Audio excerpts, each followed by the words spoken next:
Shadow Smokers Legion. Shadow Smokers Legion. Shadow Smokers Legion. Shadow Smokers Legion. Shadow Smokers Legion. Shadow Smokers Legion. Shadow Smokers Legion for life. Shadow Smokers Legion! Shadow Smokers Legion. Shadow Smokers Legion. Shadow Smokers Legion. Shadow Smokers Legion. Shadow Smokers Legion. Shadow Smokers Legion. And yes, I need a haircut. Shadow Smokers Legion, baby. And for those that you couldn't understand that. Shadow Smokers Legion!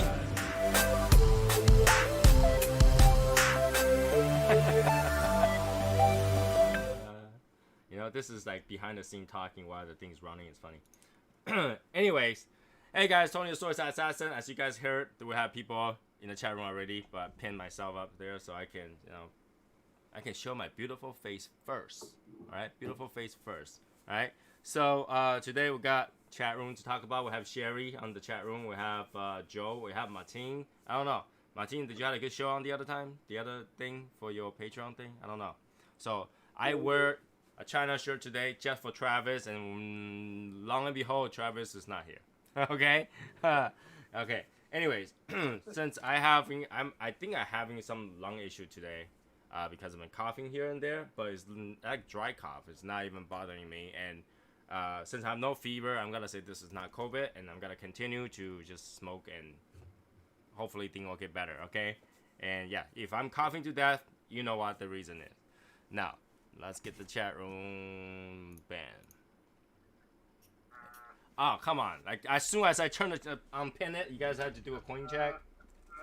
Yeah, coin check. Alright, here we go. Good enough. So, everybody's like all ready for this because, and you know what's really funny? Because today is the day that Matt is not going to be around because Matt had a private date with his wife. So, you know, of all the time that you prep for your coin check, the person that always coin check is not here. Oh, really? He's not coming around? He say he's going to a little bunker thingy with his wife thingy. And yeah. I'm not gonna question what his his motive is, but Labor Day he's probably gotta do some labor of love. Alright, so Sherry, are you coming out? Or Martin, are you coming up? No? Alright, anyways. I'll probably take off this Chinaman suit off soon because it's really hot wearing this. Really hot wearing this. What is that?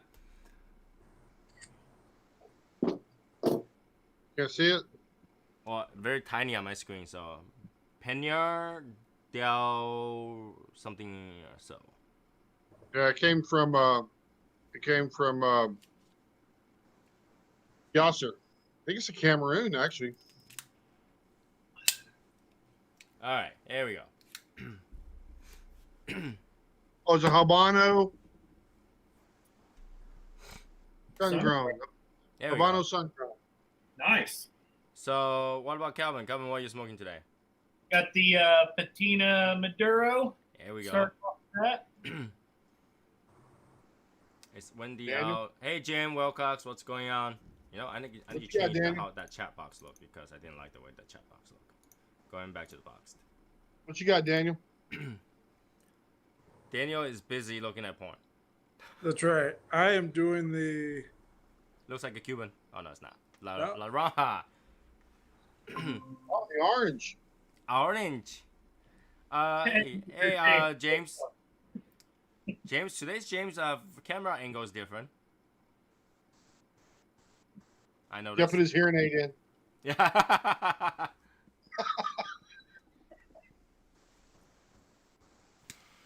So let me line up this so we can talk about today's topics.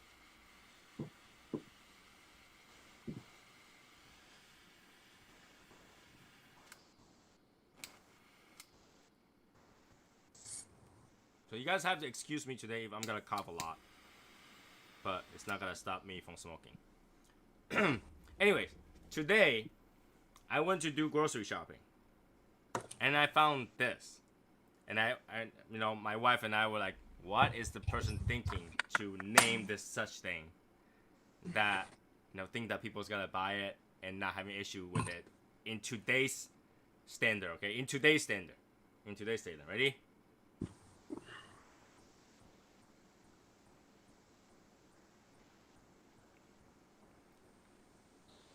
I don't get it. Sensitive marinara. Yeah.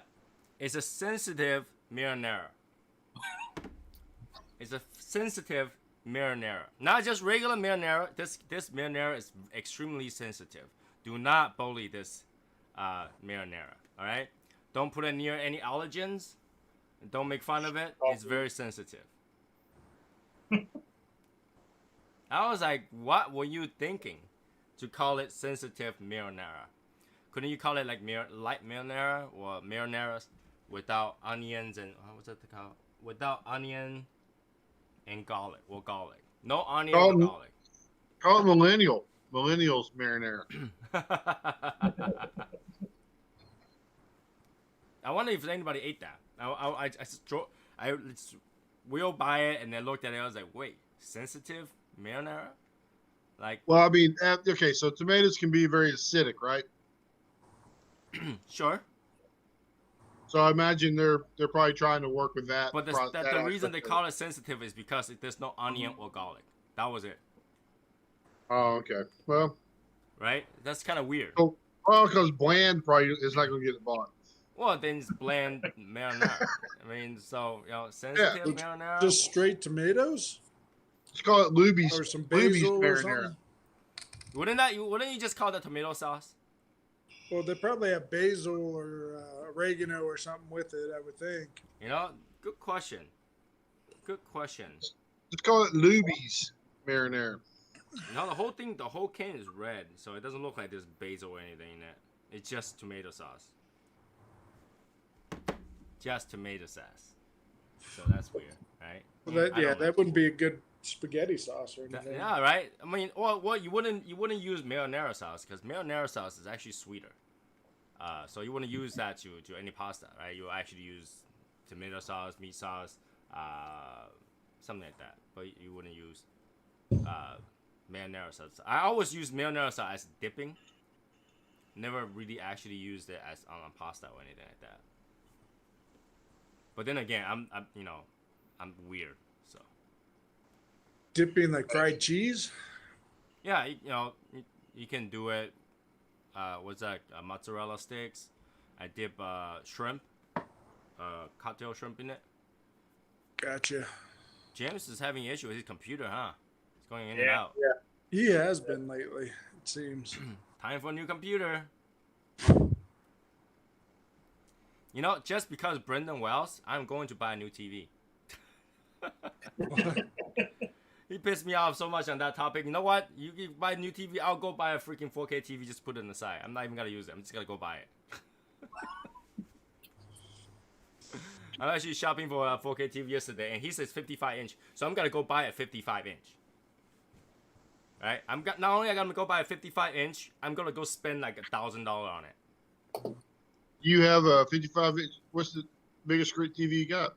I have a 65 living room. But I have an 85-inch in Japan, so. Holy cow. Yeah. In Japan, the TVs are actually not expensive in terms of high technology. So they have 8K TV, and you can buy 8K TV anything smaller than a 70-something inch. There's no way to fit that many LEDs in there.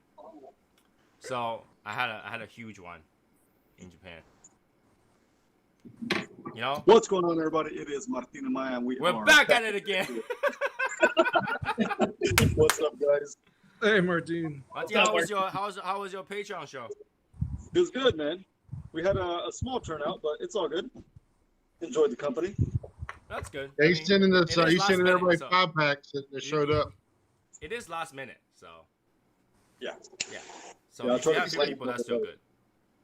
He's sending everybody that showed up a 5-pack. Oh yeah. 5-pack of air. Factory smoked.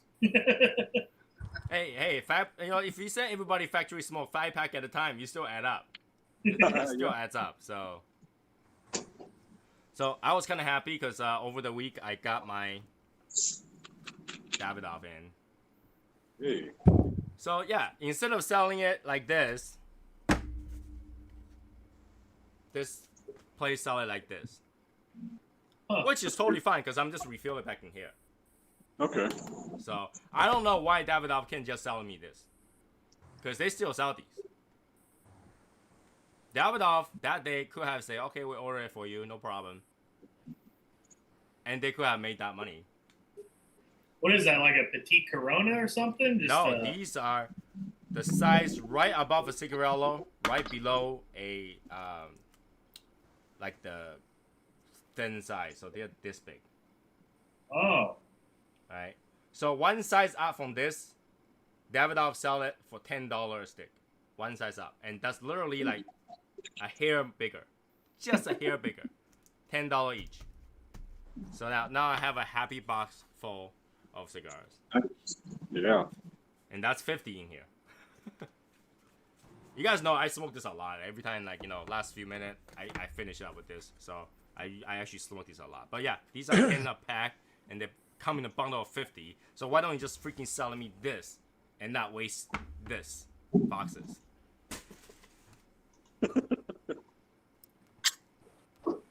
But I'm kind of happy I got that replenished. I'm going Daniel Martin style tonight. I couldn't find that. Topo Chico or something like that, right? Topo Chico? Yeah. Yep. Topo Chico. Topo. I couldn't find it. Where do you guys find that? Sheets. Walmart. Oh, no shit. You gotta meet Big at Walmart. Supers, Whole Foods. What? Walmart. Walmart. I don't shop in Walmart, like ever. Yeah, I don't either. It's Amazon or the Amish store. That's it. Amish store. Yeah, Why will you shop in the Amish store? You have electricity in your house. because everything's cheaper there. You know what? I'm gonna try to find it though. It looks like something different. I mean, if you can drink it on keto, then why not, right? So. Oh yeah, definitely. But yeah, I don't shop in Walmart because I feel like they treat their employees like shit and pay them like shit. So I don't want to promote that. And they buy things from factory that treats their employee like shit too. But for tonight, my drink will be super coffee, which is basically coffee made out of pretty much just MCT oil. It tastes pretty good though. It tastes actually really good. I actually for a period of time I drink so much of these. I'm sticking with the Grolsch Pilsner tonight. Nice. Until I run out, then I gotta switch to Bud Light. So these are like $3 to $5 a bottle. At one time I was drinking it $200 a week just on these. Holy crap. Yeah. Dr. Pepper, that's hard to find, isn't it? So yeah, I was drinking so much of these because they actually taste good. They actually taste good. So. With my 36-cent a bottle iced tea. And what is it, Tony? It's just MCT oil in coffee. So this thing has got. Can't you mix your own for a lot cheaper? Daniel, man. It looks like you're drinking hydrogen peroxide, man. It could, but the amount of time that you're spending to make it All right. is forever. Yeah. Okay. Right? Like, Daniel finds some good fucking bottles, man. In theory, you can make everything on your own. It'll be so much cheaper. But it's just like how much time it will take you to make those, right? And I feel like it's really annoying to having to mix my own coffee, and that will last me a week. You know what I'm saying? If I buy these, I have a whole case. I just put everything in the fridge, and when I drink it, I just pour one out. And literally, well, if I have to drink 5 to 6 bottles of this a day, I really don't want to make 5 or 6 bottles of this every day myself. So is it iced coffee? It's just coffee. Yeah, you can drink it cold, hot, or in the fridge. Yeah, it looks like one of those protein coffee drinks. You know, there is 10 grams of protein in here. It's more like a supplement drink, so. Yeah. But it tastes good. Okay. Mommy! Anyways. So good. It's got 20% coffee in it. Today, what else did I do today? Today I walked down first in the morning. My wife is already awake earlier than me today, because obviously when you're on keto, you're like dead in the first week. You're like zombie. Oh yeah. Right? If you don't wanna, if you don't move from your bed, you don't want to move away from your bed. Somebody had to drag you off that bed, right? So my wife is already awake. I went downstairs. First thing, you won't believe it. My wife was like turns around from the dining table. She's at the dining table, so the back is facing the stair. I walked down the stair. She first thing like, psh. I was like, "What are you looking at?" She's like, "Can you believe it? This woman has a M cup breast." Oh God.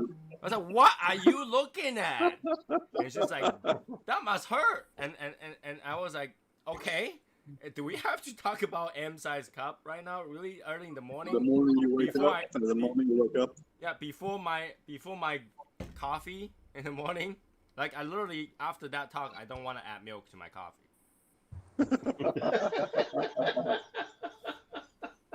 Have you seen the video where the lady will smash watermelons and cantaloupes and shit?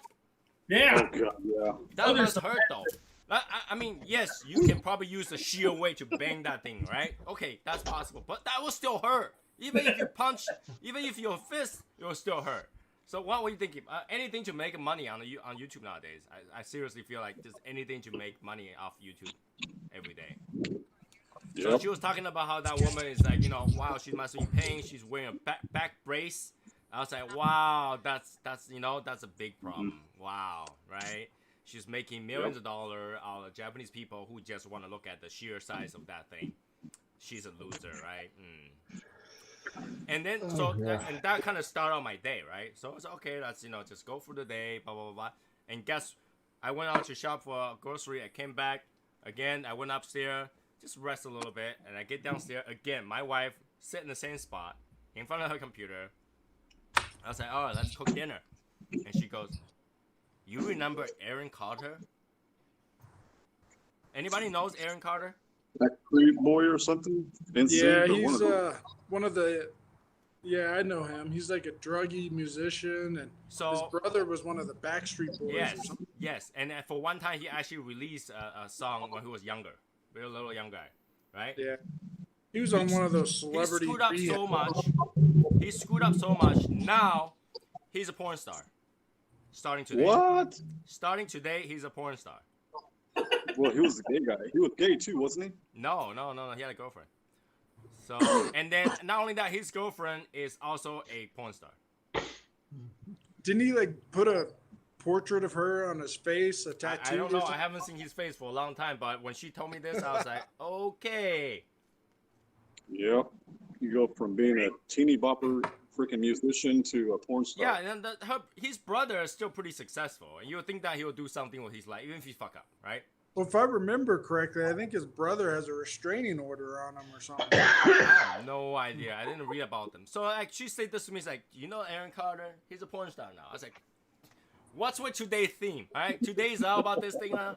Is that what it is? Right? And then she goes, not only that, he's got to do a live stream today doing porn. I was like, thank God I'm doing my live stream so I don't have to see it. Thank God. That is totally unfair of you, Tony. I know. I gotta take away his viewership, right? And then she's like, really? I think a lot of people are gonna watch it because he said that he will not only touch himself, he will peel a banana with his feet.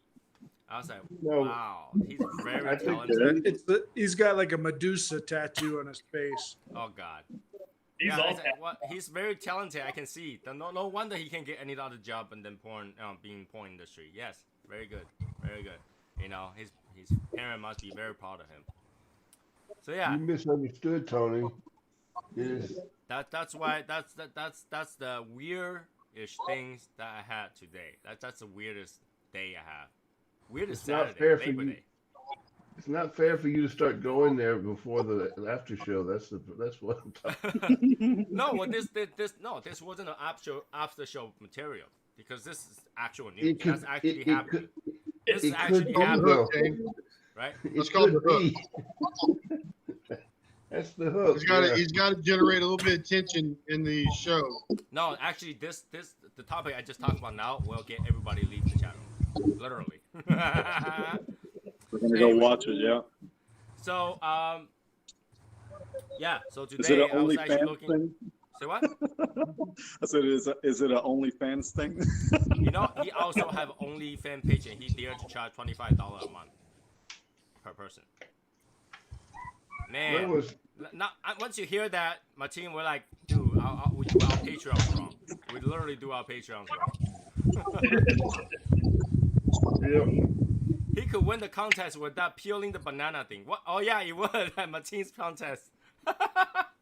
Hey man, I don't know Martine's video intro the other day. I didn't know what to expect after that. Well, if you would do more bathtub photos, that we might even pay money to. You know what? I should go start OnlyFans page that promises my bathtub photos only with my bathtub in it. Wow. No? You gotta hold a cigar in your toast. Oh god. Oh god. The lit cigar. Hey Tony, not your tofu, your toe. Thanks for the suggestion. That's exactly what I need, right? Exactly I told you you take this in the wrong direction really fast. Shoot. This is down there, a little down here. Okay. So yeah, I mean that's pretty much what happened, and then finally got to 9 o'clock, and they go, oh my god, finally the day is over. We don't have to talk about that. And my wife's like, make sure you talk to your member about that story. I was like, okay, sure, I will. All right, well you got that out of the way. Mm-hmm. Now we can talk about cigars, right? Let's talk about cigars. So today I have my Espinosa Crema, and what's everybody else smoking? What's my team smoking? I'm doing James's. Go ahead, Buck. Go ahead. Go ahead, Marky. I think I see I've got a H. Macallan. Upman. Oh, a Cuban. I started with a Macallan, so I got a Macallan Tortadores this time. I haven't smoked that one before, I think. That one's different. Right? And then we already know Calvin is smoking the Padron, Patina, and Jay Austin is smoking a Cuban H. Upman. I think it's the La Casa de Habana version of it. Yep. Mm-hmm. Right? And Daniel Martin is smoking, that must be the blue, right? No. You know, when Asian orange, man. Every time I see Daniel smoke now I had to think that he's probably smoking the Brulee blue, but he's not. I almost grabbed the Brulee, but I've been telling Matt I would smoke this. Yeah, having some Asian orange. But I'm smoking James's. No, I can't. There we go. I'm smoking James's PDR Sungrown. So, thank you, James. Appreciate that. Sherry is smoking a house blend from local shop Box Press Habano. Was it good, Sherry? Any good? Do you think? No? James? James, why are you smoking today? Yeah, why you ask? I can show you what I will be smoking. So, small announcement, because we don't have enough of people that bought the raffle ticket for the ashtray, so I probably will just refund everybody and cancel it. There's only 2 people, so. Oh. We'll do it when people are more interested, or I just put it. Might as well put it into part of the Christmas raffle. That'll make more sense. Yep. So. Because everybody is addicted to Michael Wells' Little Guy Cigar Shop right now. Yep. Hey, Michael, it's driving. It's muted too. Yeah, I know I'm muted. I'll probably turn my camera off. But yeah, what's up? What's up? Are you driving back from Phoenix? Yeah, I just left Brandon's house. He left to his poker game like an hour ago, so Chris Kirby and I were sitting there just BSing. Ah, okay. Knowing that we'll have a show, you're late. Well, I'm sorry. I smoked like 4 cigars, and I had to get some shit while I was here, you know. Did you get some stuff done? I got some stuff done. Yeah, and then I got some stuff to sample, and you know. Oh, any of that sample start with an A? Well, are you talking about Amendola? They're sending me stuff. Are they? Good. Yes, sir. Hey, Michael, if you need some help sampling, man, let me know, buddy. I'm sure. You know, I got some samples. I got some samples that start with an S. So. Okay. Like I give up everybody warnings before, like James, I'm gonna cough a lot today, and so Are you sick? If you guys hear me coughing, yeah. He's checking himself for hernias. That's No, what I he's just doing. not. You know, I'm not feeling well with you know, I've just been coughing, but then it's like dry cough. You know, I think it's because I've been wearing masks so much, I inhale those fibers, and now it's like tickling my lung. Tony's got the COVIDs. You know, I thought maybe I'll have COVID, so I've been testing my temperature every day. It's been a week now, and usually you get fever on the 4th day, so it's not COVID. It's allergies. You know, I try to eat antihistamine and still coughing. He's got an allergy to keto diets, but That's what it is. I said, maybe it's that keto sickness. It's getting you. No, keto sickness doesn't make you cough. Keto sickness make you feel hot and make you feel very tired, dizzy, drowsy, nauseous. I have all those. That's totally fine. That I deal with every That sounds like COVID, man. That's totally fine. I'm fine with feeling That nauseous sounds and shit. That's whatever. Right? That sounds like COVID. No, but that's the thing. COVID, number one COVID is high fever. High Yeah, fever. yeah, but not everybody gets a fever. 80% of people gets a fever. Oh my. Yeah. Stop it, James. Stop it, James. Stop it. Do you have your taste? I still have my taste. I definitely have my taste. If I have no taste, if I couldn't taste anything right now, I would run into the emergency room right now. I was like, Have you seen the shit that he's bought? He's still got taste. So that's not what we're talking about. You know what? I told everybody, just because Brendan talks shit about 55-inch TV, I'm gonna go out and buy a new 55-inch TV. I know. Well, Tony, I will be smoking this later on as soon as I can get outside. Okay. This is a risque. Travis, What? You're gonna be wrong doing something risque? Wrong clothes, Travis. Oh Yeah, shit! I forgot. I'll be right back. These are the cigars that I got from RG Evans. He's gotta wear his karate stuff. His ninja. He got it out. Dun, So dun, dun, we dun, have- dun, dun, dun. Oh. We've got some meetings with us tonight. Hey, what's going on, Michael and Courtney? What's up? We've got like a whole bunch of people here. Did with they us. already put up the introduction post? Because Yes, next you're week I have late. to kick them. They did. Yes. You know, I remember them already, so I don't even particularly go check for their Your thing. hat. Jason, we were just talking about. Uh oh. Let me see your hat. Let me see. What does it say? Talking about me? Yeah, we were talking about you. Were you talking bad? Yes, because you're not here. My ears are burning. For Courtney and them, y'all put up a post, like a video? Oh no, just type something up. Yeah, we just typed it up. We can put a video together. Yeah, we like videos.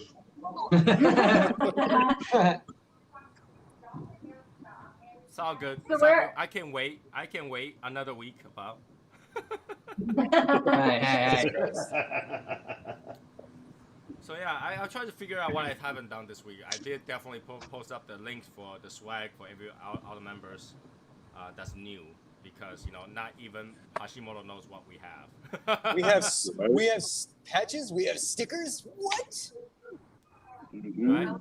We got coins, patches, stickers, hats. Coin check. Oh yeah, Coin by the check. way, coin check. Oh I my love them. Hold on. Gosh, doggy. Coin check. Oh, the coin. check. So who doesn't have the coin will have to buy what? Buy from Little Guy Cigar Shop 5-pack for everybody who does. I love it. It's not so hot today in Louisiana. Oh my God! Brittany, you guys have 4 people there. You show 1 coin. Travis, back up. Travis, back up. I have to get a picture. What are you doing, Maggie May? Girls, go in Hey, there. Michael, where's the coin at, man? Go now. Did he finally get a haircut? Oh. Yes, he did get a haircut. Oh my God, the suspense is killing me. I mean, like, this is serious shit, okay? Wait, he's just a come on stream. Just wait a minute. Ready? All right, come around here. Oh. Please remove that headband. Please remove that headband. I love it. Please remove that headband. Red card, no mercy, sir. Cobra Kai. Oh my God. No, no. You wearing Chinese shirt with a Japanese headband. What the hell's wrong with you? Cobra Kai never die. Right. Cobra Kai is not even you guys- Chinese. Hit hard, no mercy. Mike, ready? You One. guys gonna have to explain to me what's so good about that show, though. I haven't You took watched a the guy show. I that don't was know. a loser. You take a guy that was a loser in Karate Kid, and he's still a loser at the start of the series. What if you wonder why he's a loser? That's the show that's gonna tell you why he was a loser. Yeah, but he's still a loser to begin with, and then he's gonna make his own show and be a real asshole. You know, again. Is that supposed to be a good show? I don't know. I don't know. Hey, Well, hey, when Travis. you're under quarantine, there's not much to watch other than that. So it's either that or Tiger King. Which one would you choose? I can't do that. You gotta watch both of them. Or you can pay extra to watch Mulan. Dude, your husband is a hoot. My kids are watching Mulan right now. Really? Yeah, Did I you pay that watched it. $30? Did you pay that $30? I didn't. I did, and I don't care because I love Mulan. Yeah, right now. It's so good. And it was part of my daughter's birthday present because yesterday was her birthday, so it was a win-win. Just so you guys know, there's absolutely zero chance that Mulan ever fought in the war.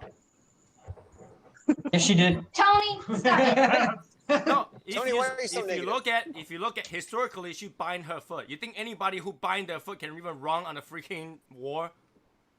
She can't even get on a horse.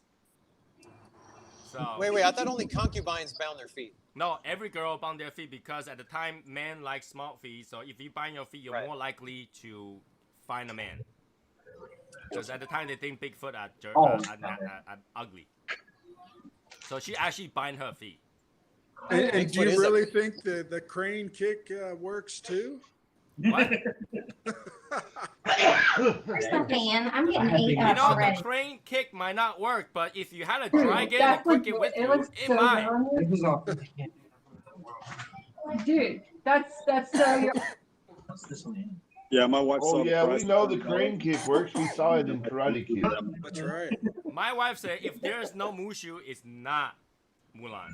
Okay. Well, they said that Mushu was racially insensitive. That's why they took him out. And oh really? And Mulan is not racially sensitive? I'm just telling what I read. I'm not saying it's true. Right? Really, you got a woman fighting a war because of in a racially sensitive time period, and you think that's not racially sensitive? K-I-E. K-A-I. Yeah. So how was the pizza party? I was jealous. Pizza's my kryptonite. Dude, that Dude, freaking it was pizza. so good. We're gonna stay until 2 o'clock. in the I'll morning. eat some in a minute and show you. Yeah. Like that Pineapple pizza. pizza? It looked good. Hey, we had a pizza party Martine's too, drinking smoking whiskey cigars tonight. and eating pizza.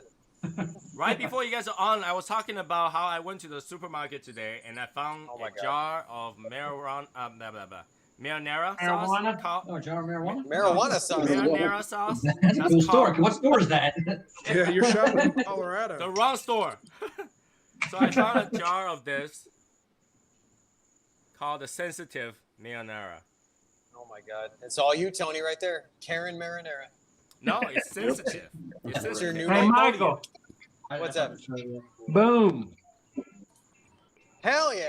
These are the ones that you Man. had with the humidifier, in the Ziploc. So we're smoking these two. Yeah, brother. Batman. Batman. Y'all need a wide angle lens, Travis. Is it because y'all want to see this handsome face? They don't know much about Yeah. photography, James. Yeah, Wow. we don't know much about Our local photography. photographer went inside. What is she doing? Oh, she went to go get the fan because she said the mosquitoes was eating her up. Chicken. Yeah, it's 97 degrees out here, so I'm gonna leave this long sleeve cotton thing on for about as long as I possibly can, which will be about another 2 minutes. But I will rock the headband. It's a brisk 65 in this car. I'm getting cold. Really? Where are you It's at? fucking cold in here. Driving home from Phoenix. Who's coming? Who's driving from Phoenix? Michael. Michael. Little guy cigar shop. Top Oh, flash. yeah, His camera shut off. Yes, camera shut off. Yeah. Awesome. So Michael, are you making the T-shirt for them or what? What are we talking about? Number one cigar customer. shop T-shirt. You know, number one customer. Number one customer. Michael, yeah. Just so you know, Michael, the amount of money that I'm gonna buy that 4K TV that I'm not gonna use could have beat them, right? No, so what you need to do instead is screw that 4K TV. Buy a lot of cigars from littleguyscigarshop.com. No, I need to buy that TV just to prove a point. No. You need to buy more cigars to prove a point. And it's got thingies on it. He's eating all the flies. No, if I bought the cigar that would prove a point, that would just prove that I've given. So I bought cigars. I'll buy so TVs. I'm okay. I'm okay. I won't think less of you for giving in because you want to be number one. No. No. I'll be number one eventually, but so give it about a week and a half, and you can be number one because there'll be some stuff coming in. Really? and you know that means Travis and them have a theme song, and they can play the Karate Kid song. I'm the best. Nobody's going to knock you down. I don't know. Oh, see, Travis already gave up. He's hot. He's hot in there. Well, he said it's 97. Yeah, I mean it's hotter than two rats in a wool sock. I mean it's crazy. Yeah. Hey, you have to know this. Asian men used to wear this all day, every day. Yeah, that just means you're not a true warrior. I know, right? I'm a Asian, a white Asian. Bruce Lee would but don't they train in the heat? Don't bring Bruce Lee in there. Bruce Lee would be so disappointed. Yeah, Bruce Lee wears this all the time. You know, Bruce Lee fought with his shirt off. Have you guys watched any movie from Stephen Chow? No. Huh? Kung Fu Hustle. Have you guys seen that movie called Kung Fu Hustle? No, that's a comedy, isn't it? Yeah, it is. But the actor in there, Stephen Chow, right? He is a big fan of Bruce Lee. He's ripped. He literally was a big fan of Bruce Lee. He acts like Bruce Lee very well, and then he actually pretend like do some move like look like Bruce Lee in the movie too. And he's a big fan of Chinese, and he go everywhere nowadays. He go everywhere with Chinese shirts. So Tony, I have a question. Is it Kung Fu Hustle or Kung Fu Hustle? Hustle. Kung Fu asshole. Kung Fu Hustle. That's a laugh. Kung Fu Hustle. Jesus Christ. That's what I say too. It's freaking traffic, son of a. Oh, you know what else my wife talking about today that really, like, what the hell was she talking about? She's reading this thing called the 25 Things You Did Not Know About Satanism. Cool.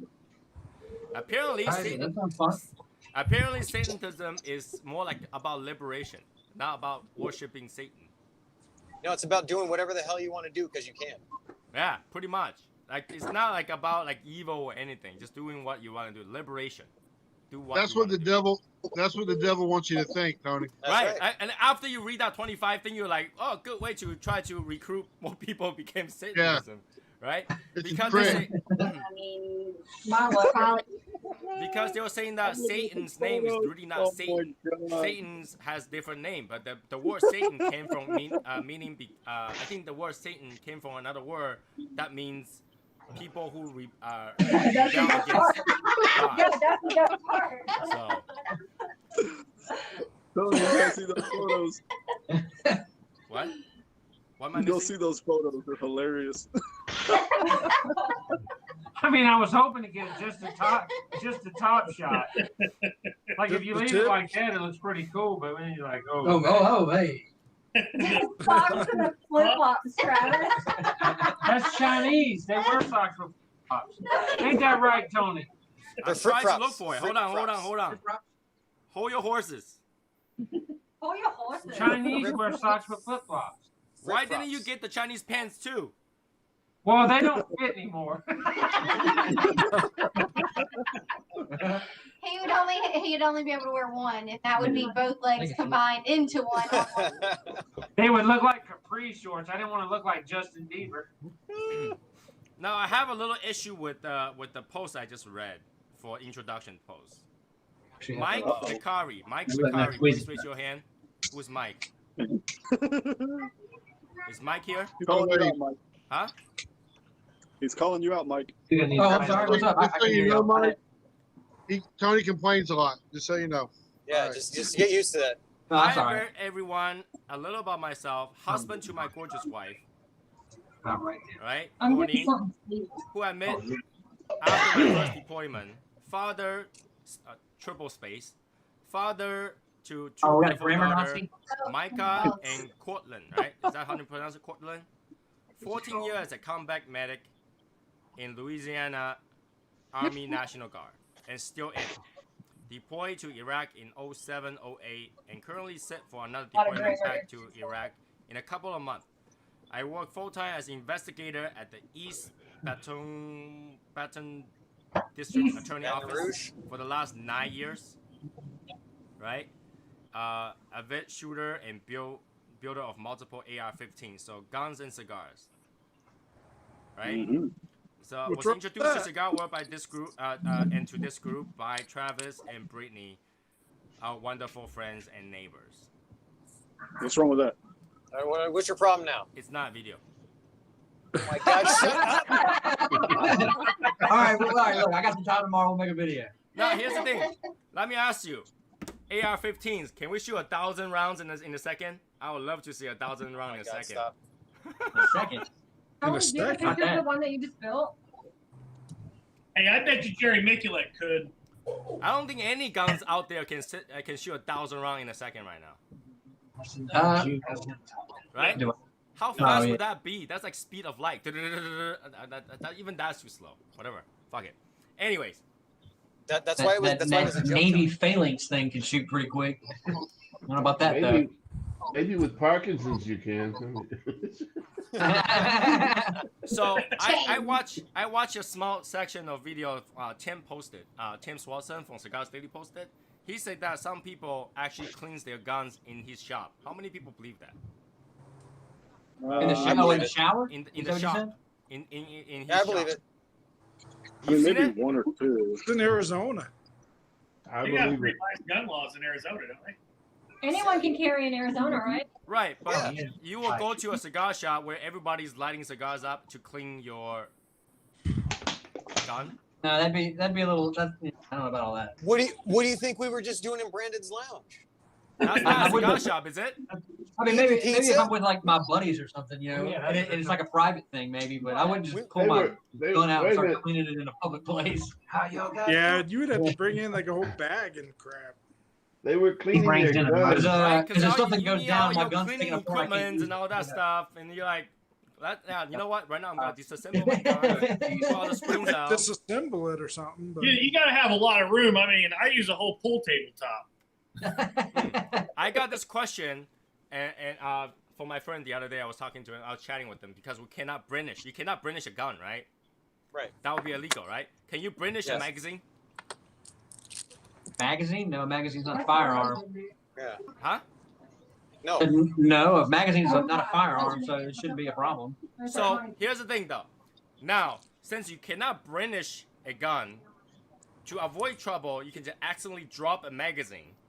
Or people just assume that you don't have a gun. That's asking for trouble. Yeah, I mean, I guess it depends on the context. You know, if you're in an argument or about to get in a fight with somebody and you just drop a magazine on the ground, that might be taken as a threat. But how many people is gonna go, you know what, this guy got a magazine, I'm gonna punch him in the face. No one should ever know you have a gun until you absolutely need to use it. Exactly, yeah. And then I carry my gun everywhere I go. Nobody knows I have it. The reason I asked that because one of my friends who moved to Arizona because he hated the law in Massachusetts, okay? He have many instances where he will drive to places and, you know, he was sometimes sell his guns to friends, whatever, or online, or whatever. And he would drive to very sketchy places. And there was one time that he literally just, like, somebody's giving him issues, like, hey, what are you doing here? And he just brandished his gun, and the guy walk away. But he never worry about brandishing laws or something like that. That's why that's illegal, yeah. That's what I was talking about. It's like, hey, if you had to brandish something, a weapon, why wouldn't you just brandish something that's assumed, like, you know, having the magazine on you? Why would you do that? Like a nunchuck. I mean, like I said, I'm not. Well, first off, I'm not drawing my weapon unless it's going to be used. No, I'm talking about for someone that does not have a gun license. Well, you don't have to have a gun license here. Yeah, well, I know. Yeah, Eric. And what? Massachusetts. Well, see, I don't know what Massachusetts laws are. I mean, I don't know. Like for someone that cannot buy a gun without a license, to buy a magazine, that's not considered a gun, because the gun is by law considered only at the trigger part, right? That is gun. Where the serial number is what yeah, and there's serial number on magazines, no? No, because you can buy magazines, aftermarket magazines. It doesn't matter. Right. But because like, you know how the law restrict, like, you know, high capacity magazines. So depends on where you're at. They regulate. Yeah, it's a California, New York thing. Yeah. And Massachusetts. Yeah. Tony, you're worrying about weird shit. No, we just talk. I don't worry about it because I'm still debating whether or not to go get a license. Yeah, see, like, I know, like, so Arizona is a constitutional carry. Like, you don't have to have a permit or a license to carry a gun. Now, like, where we live in Louisiana, you have to have a permit to conceal carry, but you can open carry, which is stupid, but you can do that. So, is there any reason to get a license in Louisiana, not in Louisiana or Arizona at all? Since it's to conceal. So in Louisiana, you have to have a permit to conceal your weapon. Like in Arizona, it's a constitutional carry, so you don't have to no licensing, no permits, nothing. No. The positive thing about this CCW in Arizona is that when you go to, for one, you get the instruction on the legal part of it and all that stuff. That's cool. But then when you go to buy a new firearm, you don't have to fill out your 4473 form. You just go in there, they put your information down, they ring you up, and you walk out. Right. That's right. It is badass. But you know what? Louisiana is 10 years behind everybody else. So yeah, I don't know. I mean, that question that came up when we were talking about, you know, concealing and brandishing the guns and stuff like that. I was like, you know what? Let's just brandish. If you had to brandish, why not just brandish a magazine? Why do you have to brandish? Then you're in a situation you shouldn't be in. Yeah. Well, yeah, you know, if you're in Massachusetts, there's a lot of places where you can walk into a situation that you shouldn't be in. Or New York City, where I live too. Yeah, I live the same thing where I live. Yeah, but Massachusetts is not a gun-friendly state. It's not. That's why I'm saying, you know, having a magazine could make all the difference. No, well, I'm sure they'd probably charge you with something in Massachusetts for having a magazine. All right, but they would probably try some sort of menacing or harassment or. No, it's like I dropped it by accident. It's Tony. That's asking for a situation you don't want. Yeah. Since Matt is on there, Matt, you live in New York. Would it be illegal to accidentally drop a magazine? Drop a magazine. Well, Tony, there's probably nothing good going to come from that situation. Well, yeah, you never know. That could get some like thugs walking away, you know. Like I'm saying, like, you know, depending on context, is what I'm saying. Yeah. You could actually, like, if you're getting in an argument with somebody and you're fighting or you're whatever, and you throw a magazine out, and that other person that has some lethal threat. No, let's say in this situation, okay? I went to a really sketchy place, which I often do. Just ask Michael. For some reason, I always put myself in the sketchy place, right? And then I was walking in the middle of the night. Somebody came over to me with a pocket knife, like Swiss Army knife, tiny, okay? In a good distance. Would it be a good idea to brandish or no? No. Well, but they're threatening you with a knife. Yeah. Right. If you perceive that threat as life-threatening, then I'm gonna tell you right now, if it's me and somebody pulls a knife on me, I'm gonna be like Crocodile Dundee kind of thing. You think that's a knife? Well, I'm gonna bring a gun. I'm gonna bring a gun to it, right? Kind of. You gotta always make sure that St. Peter's the one that notifies if you got a gun.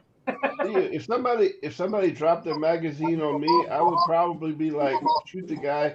And then I would tell the police he was trying to shoot me, but he was so stupid he dropped the magazine out of his gun, and that's the only reason why I'm still alive. He dropped the magazine. I got my magazine. I mean, your argument, Tony, is how many people charged with theft or shoplifting accidentally walked out of the store with it? You know? Right. I mean, that's the same argument you're making. Well, I accidentally dropped it. Well, Yeah, I but then didn't pay for it. if it's not illegal, you can actually accidentally drop it, right? Now, Matt Mendel says that could easily turn around, say, if the person flashed the gun back. Well, but the thing is, the guy is gonna rob you. He wouldn't took out a Swiss Army knife when he have a gun on him. Tony, this whole situation makes no sense. But we already figured out what happens if somebody tries to attack you. Remember what we already discussed that plan. Yeah, well, as you know, I'm thinking Take the all your clothes wasp off spray and is run gonna it. be the Right. last case scenario. All right, Travis. If the British doesn't work, I'll take out my wasp spray. But I don't think I can. Wasp. You know, I can take out a can of wasp spray You're right in front of the face of British. You're Like- bringing out your WAP, your WAP. No, the wasp. Are we going there? Are we going there? You and Cardi B, huh? WAP. Oh my God. WAP. I say wasp. I didn't say Wasp. WAP. Michael, West. Michael, you having a laughing Cardi fit. B's song is WAP, and I was making a joke. But you know what I mean? Like, you know, you can't British your wasp spray on the side, you know? That My big God, can will stop show. Please Well, stop. plus, if you accidentally drop your magazine, all someone has to do is kick it out. Now there goes one of your tools in your toolbox. No, but then Yeah, you'll so be like, what you'll if- be what like, if oh, shit goes sorry, down I now dropped my You don't have spares. a magazine. No, you Your argument apologize. makes no sense. Sorry, I dropped my spares and pick it up, you know? Please stop. Please stop. And that was his sacrificial magazine. Oh, that's what it is. You just keep like an extra one in like in your pocket. You just have one Yeah. out there top so it looks full. It's No, going you'll be like, down. you know, that's actually my BB That's a gun. drop magazine. That's actually right? my BBs, you know? Now, if you accidentally drop the grenade pin, That's what I'm saying, like a grenade. That's what Well- I was about to say. It's like a grenade. You just kind of throw it out there and see what happens. you Well, take that's the the thing. pin out and toss If you it. had grenades, then it'll be a different story. You definitely carry it, right? If you have a grenade, you're a different story. Everybody runs, right? If you're the only Yeah. one that didn't run, then there's an issue, right? Like the Joker with that jacket. Nope. So Yeah, Tony, you pulled based on all this information, I don't think you need to get a gun license and a gun. I know, right? just get a couple magazines. Yeah, just throw magazines out there. No, I go out. I just had to carry chopsticks and use it as nunchucks. Chapstick or chopsticks? Chopsticks. I Chopsticks. think everybody should care. That would only help if you had your face painted like the Joker, Heath Ledger. Let's put a smile on that face. I mean, if you did that, you wouldn't need a gun. They'd be like, okay, he's got wax spray and he looks like the And all he Joker. needs is a pencil. So we're gonna bounce before it gets dark. You know, I tried to spray a moth 2 or 3 days ago with the wasp spray. It didn't Why? do anything. Why? Because I couldn't find my flying insect spray. Oh my God! Why are you trying to kill a moth? Just let it outside. No, wasp. Moth actually does a lot of damages. They do. And we have a lot of those outside. We're talking about like Get some mothballs, man. Mothballs. Yeah, but outside. up in Massachusetts, You think ain't mothball that is where gonna they work kicking on with an some outdoor? Mothman? You Ain't think that where you the think Mothman moth is gonna happened? mothball isn't gonna do anything outdoors, man. That moth was like this big. If that's the case, then I don't blame you for trying to kill it. Tony, did the Mothman prophecy take place in Massachusetts? What? Did what? Where did the It did. Mothman prophecy take place? I It's don't up know. north. But we have a lot of moth, and it's really annoying. They fly everywhere, and they will chew up have a lot anything of that has fun? fiber on it. Anything that has fiber, like your You doing the same thing? Point Pleasant must be in Pennsylvania. you know those umbrellas? Moth will chew New those. Jersey. Jersey. Close enough. So yeah, we do That have was- moth. West. Are you done making fun of my accent? West. Shall we just wait until you can keep going until you're done, and then we'll continue. No, Well, I think we're you not need to done. look up Cardi B's WAP. Cardi B and her new song, The WAP. I don't listen to those trash songs. We're probably going to talk about people dropping magazines here for the rest of the night too. It's just like a this, question. yeah, Obviously, I Jeff- wouldn't know, so I asked, right? I wouldn't know. But I'm confused about that magazine thing. Like with everything being online and shit, are they even printing magazines anymore? Yeah, I was going to say I I'm would telling drop you, like Jeff National tried that. Geographic, and maybe some topless people might distract them or something. Oh, you know, that Jeff might be a tried good that idea. with the magazine, That would be a dropping good idea. magazine one If day. I walk around with the you know a Playboy and I dropped it by accident, they might look down and I can run. That might be a good idea. Well, play girl. They'll Nobody- play girl, and they'll definitely run. Nobody's going to be interested in the 3-year-old sticky Playboy magazine. Huh? What? What? No, it said nobody's going to be interested in the 3-year-old sticky Playboy magazine that you might drop. In Massachusetts, you can't even carry pepper spray without concealed license. So. Did I just hear Martin say You do stupid? watch spray, right? Watch spray. You know, I tried. I tried. I mean, I tried to test some things, and it doesn't kill everything. So, I don't think Travis is right about that. I think that's actually wrong. It doesn't kill everything. It kills wasps. What happened? What did I do wrong? I tried to spray wasp spray all over the different insects. It doesn't kill everything. Well, no, I don't. Well, yeah. It'll kill a human, a snake, and a dog. Wasp. Why would it kill a human? What? I don't think it's that strong. You literally want to carry it for self-defense. Dude. I tell you what else you can carry for self-defense is spray foam. Spray that in somebody's face. And please tell me what's going to happen next. Have you ever even got it on your hands? Right. I mean, that stuff is like lethal. You might as well carry a bucket of paint. That worked even better. Like Home Alone. Yeah. Harry, I'm coming in. Tar.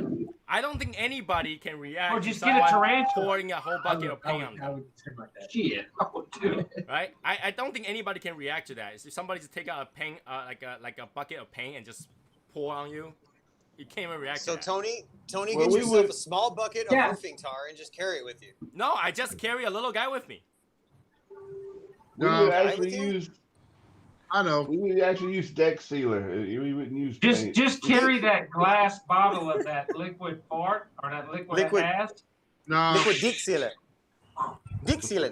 What you carry is silly string, because then it changes their attitude about you. Dude, There you go. I think that would just piss them off more. Hey, this is fun now. Oh, they're probably I think they would just get Albert, pissed have off you ever more. heard Daniel Tosh's joke about his sister and the silly string? He said he replaced his sister with he replaced his sister's mace with silly string, and she got attacked that night. He said, "You know what? Joke was on her." All right. Let's talk about something cigar related. Is your state allow you to walk in the street and smoke a cigar? Yes. Yeah. Yeah. Oh yeah. Are we allowed to walk the streets, smoke cigars? Yeah. Yep. Yeah. This is like, Yes. Yes. Everybody. Yes. I'm like, Yes. why? Well, I think you really anything. What about Here James? in Louisiana, you can walk around. Can with you beer walk in on the your street and smoke a cigar? We can go Why to not? drive-through hand. daiquiris. We have drive-through daiquiris. What? Yeah, you can.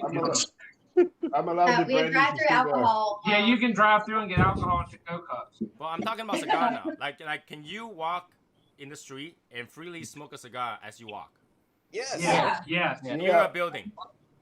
Yeah. We're not. Well, depending on what kind of building, but yes. Let's say Like Like if I- a communist yeah. state. no. Just think of it this way, okay? My brother in New York, he have walked like he smokes, right? So he would just smoke whatever. But when I go up there, I force him to smoke cigar. He won't smoke nothing but cigar, right? So he's the same thing. Walk down the street and smoke a cigar, and everybody look at him weird, right? And this one woman went up to him and says, "You cannot smoke a cigar near a building. It's New York law." Now, Oh, if yeah. it's a smoke-free building, then no, you You have cannot. to be so X amount of feet away from the Yeah. building. Yeah. Well, he was on a walkway. He's on a walkway. Well, he's it walking would be a forward. city ordinance, I imagine. Yeah. Exactly. It just depends on what city says. Like So- I said, it's Louisiana. Pretty much anything goes here. And just because some lady said it, don't actually make it true either. Oh yeah, he didn't stop. He's just like he literally just like fuck off and he kept walking. Well, in New York right now, I think all he has to say is he's protesting and rioting, and it's okay. Exactly. Yeah, because if you're a peaceful protester, you can do whatever you want. Apparently. I don't understand why they allowed them to print Black Lives Matter on the ground and the city didn't do anything about it. If I was to draw a happy face in the middle of the street with paint, I'll be arrested in 2 seconds. That's because they did with you, I think okay. Huh? That's because they did a vote in city council to allow it. So they did. Well, the city's the one that did it. The mayor. Yeah, the city agreed to do that. Yeah. Hey Raymond Ramos, what's going on, man? Right now, for sure. I'm getting it. So Matt though, tell me just carry Century Egg with me and just toss at them, basically. Yeah. You know that would be funny because I would be tossing in their face. You know how if you remember the consistency, it will bounce back. What you need to do is just carry your jacket you just had on your shirt and put it on so they know you're serious and they'll think like, you know, to be honest with you, I never run into a problem where anything British was needed because I'm a China man. And oh my God, shut up. You know, and I'm Shut pretty up. nice to people until So I talk do you to have their manager. Chinaman privilege? Until I talk to their manager, right? So I usually Oh my don't God, have issues. stop it. What? Let me talk to your manager. I'm gonna get you fired right now. Where you work? No, where you work? Where you work? Where you work? Are you working at 7-Eleven? Hold on, let me go talk to your manager about this. I don't understand what's a big deal for people like me to demand the best or expect the best that my money can buy. There's nothing wrong with that. It's the way you go about the problem. What? Give me an example. You get very upset very easily, Mm-hmm. and then you lash out at everybody before addressing it. No, I addressed it, then I lash out. Tony, Same time? man. I got this figured out, Michael. All right. All right, Tony. Next time you have an event, it'll be soon. Just hit record, man. Record. Yeah, that would be so cool.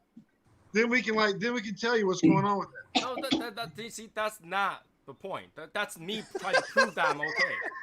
Right? You guys have this assumption that I have. No.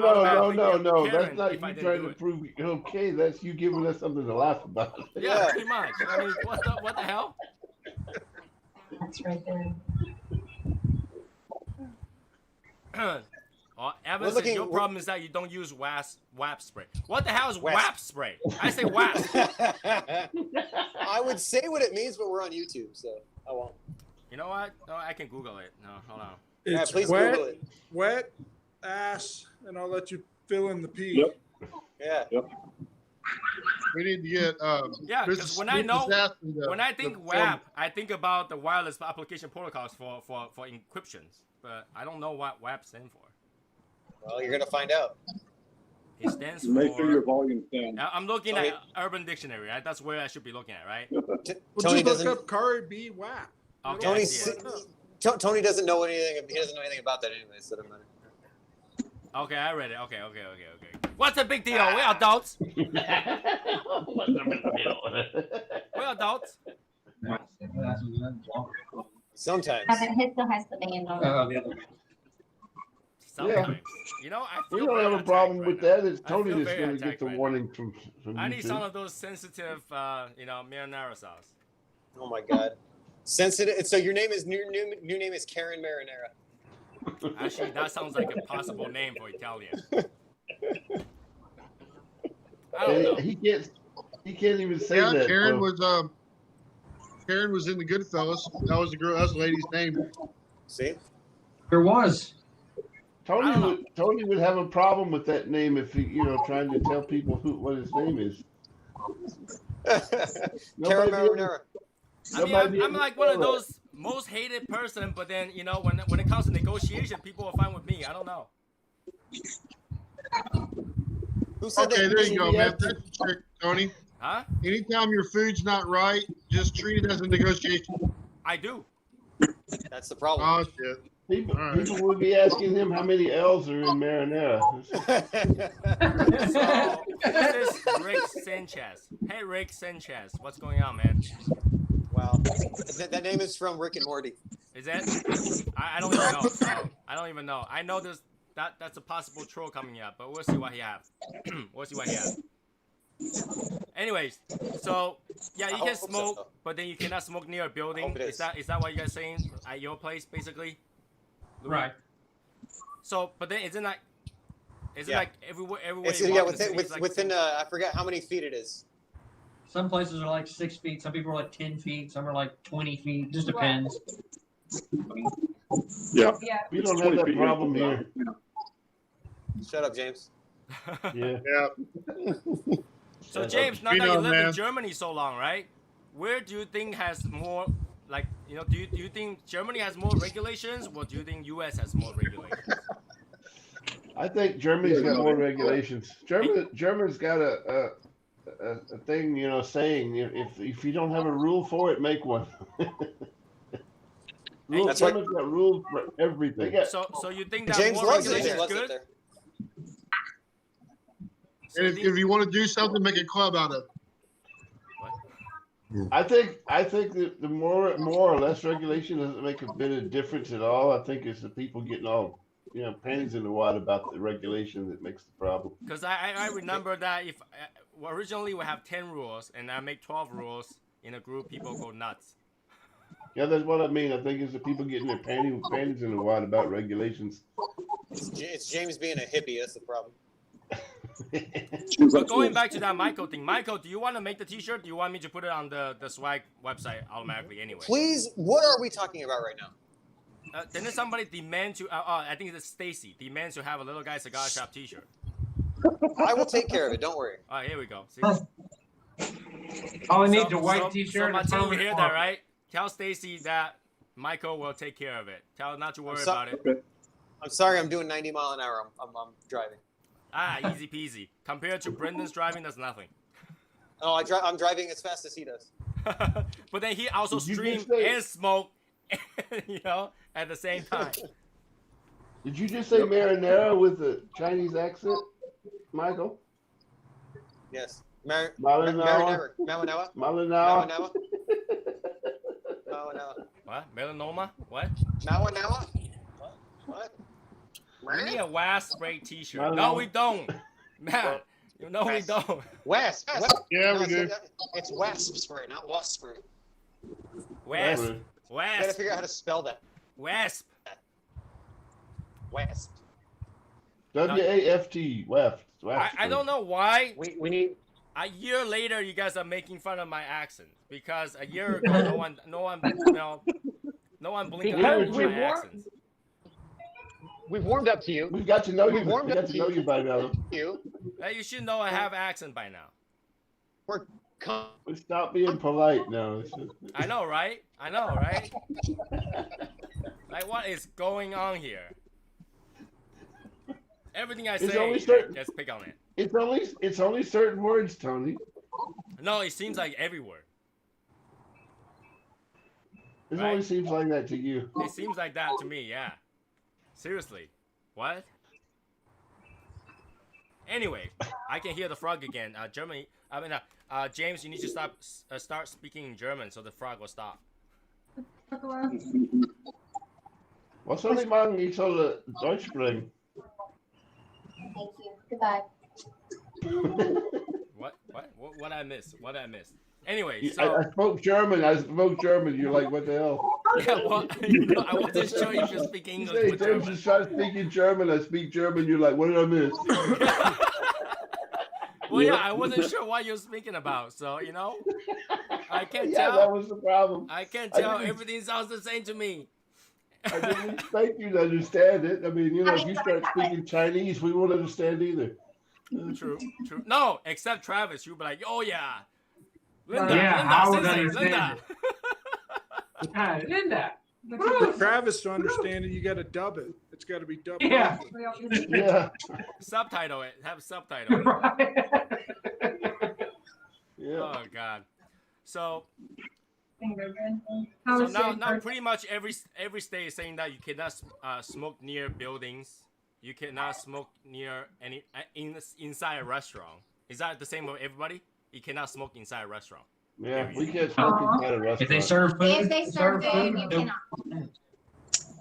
If it's more of a bar with no food, beverage here. it depends. But if they serve food, you can. I'm just wondering if there's a state where they allow that. You can smoke pretty much anywhere. Louisiana was one of the last ones to knock out the. That's right. Like and within the last year, they stopped letting you smoke in casinos. Yeah. I don't get this. Okay, when you're on a cruise, you can smoke in the casino, but you are not allowed to smoke cigars in the casino. You can smoke cigarettes, but not cigars. That I don't understand. Huh. I didn't know that. It has to do with the smoke output. No, it doesn't matter the smoke output. You have 5 people smoking, cigarette. You have 1 person smoke cigars. Yeah. Right? And But I one don't cigar understand can that. be a Why lot people more are smoke allowed. than 1 cigarette out of the 5 cigarettes. So. I don't understand that. I don't understand why people allow that in the cruise to say, hey, you can smoke cigarette in the casino, but you cannot smoke.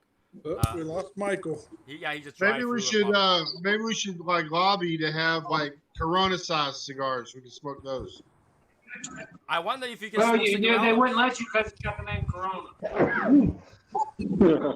I wonder if they'll allow you to smoke like cigarillos in casinos. Yeah, I don't know. I don't see why not. We're not in a casino here, but. Not that I ever walk into a casino. I actually don't like to walk into casino. Because no matter who it is, you walk in a casino, 9 out of 10 times you're losing money. So I actually don't like to go to casino. How many of you guys actually like to go to casino? Me. Do you play blackjack or slot machine? Really like to spend my money there. Both? The casino. I've only been to the casino once, and it wasn't. I mean, I'll go. I'll play It wasn't to blackjack. gamble. It was for a conference. I've never been to an actual casino to go to a casino. We're going stay till 4 o'clock in the morning. It's you won't even know it's mainly a 4 o'clock. social thing. Mainly a Huh? social thing. You'll go with your friends, sit around, drink, play games. Yeah, it's fun. I don't know. I mean, if you go to casino, you won't even know what time it is because there's no window, there's no clock. And they put oxygen in the air. Did they put oxygen in the air? They do. No, They put they extra really do. oxygen They in put there extra- to keep you calm, so yeah, you don't. they circulate more oxygen. Oh yeah, throughout you the damn casino. right they pump oxygen in that air. Wait, Hell yeah. To keep you calm? Really? Yeah, like pure oxygen. You damn right they do. I would think that they want to make sure that you're not calm, so you spend more money. Well, now they want you relaxed because the more relaxed you are, you lose track of time. You keep doing what you're doing. And there he is again. Now we have actual He's conceived probably driving. driving through like dead zones. Michael is probably driving through dead zones. Yeah, there's a couple little dead zones on the way home. Yeah. Well, if they want to relax me, they need to pump NOx in there, man. Yeah, start putting nitrous in there. So right now we only have like selective state. I think the only worst states that you can to smoke cigar is Utah, right? Every other state is pretty much the same. Pretty much. How's California when it comes to cigar laws? You can go to Las Vegas. You can go to Vegas. You can smoke pretty much anywhere. Yeah, Vegas you can do anything, right? What happens in Vegas stays in Vegas. Yeah. Vegas is its own country. Kind of like somebody said Vegas is a country. No, I said it's like its own little sovereign nation. You can kind of do whatever you want there. They still That's on have currency. quite a bit of regulations around marijuana still because it's a federal law and you get into all the banking and gambling stuff. My biggest issue, I think that's the same kind of like different kind of point of view. I have problem with people smoking weed in the middle of the street because the smell is so pungent. You can smell it a mile away. Yeah. That's the only problem I have. I have no problem if they decide to smoke in their own house or like a smoke lounge or something like that. But when I walk around and see somebody smoking weed, I was like, oh man, that smell is gonna come. Oh, I love the smell of weed. I bet you do. Damn hippie. My wife is worried about.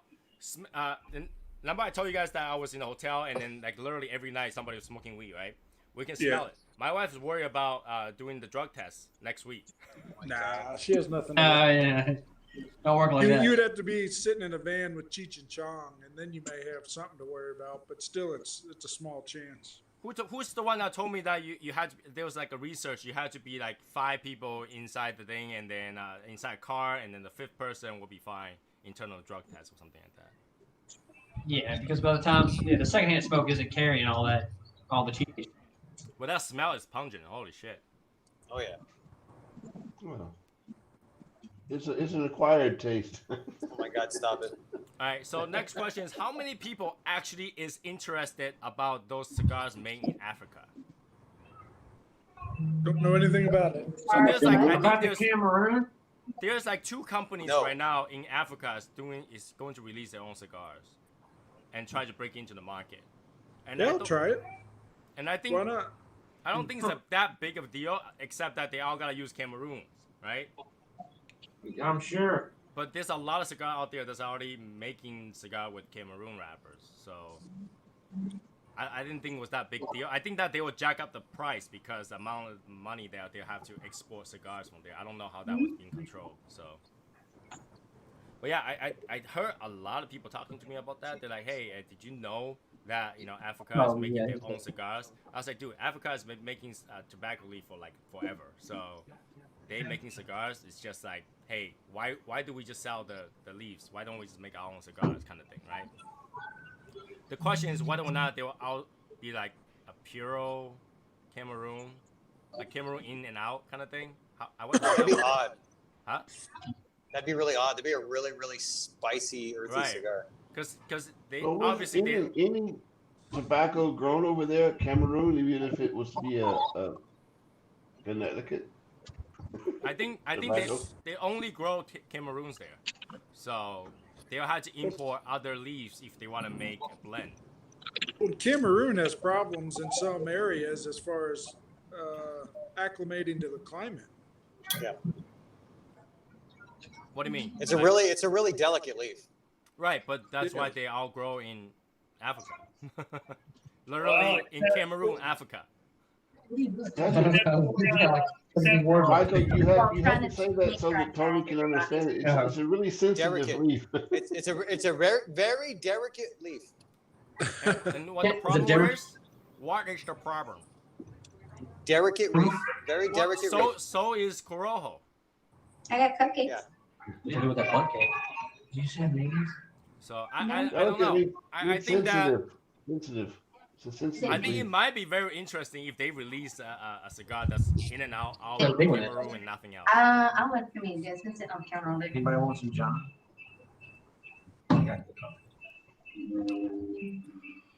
Isn't the Roma Craft Baca? Isn't that a African tobacco that's not Cameroon?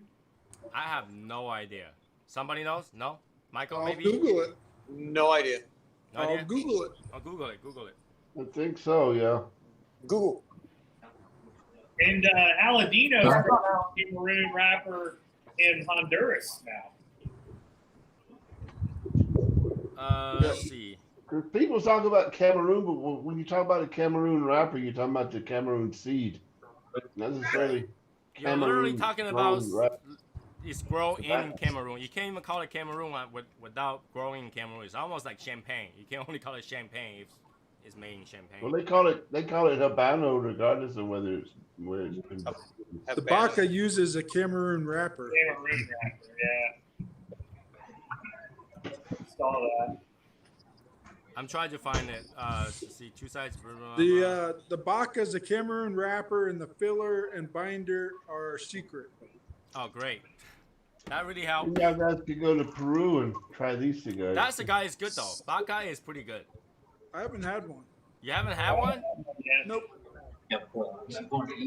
That is a small, pretty good cigar. I mean, it's not bad at all, I think.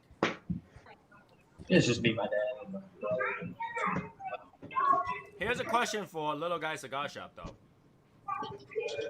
Okay. Would you end up carrying non-boutique brands? That's not a very high possibility. So you'll try to go towards the boutique route. So everything you sell will be most likely boutique.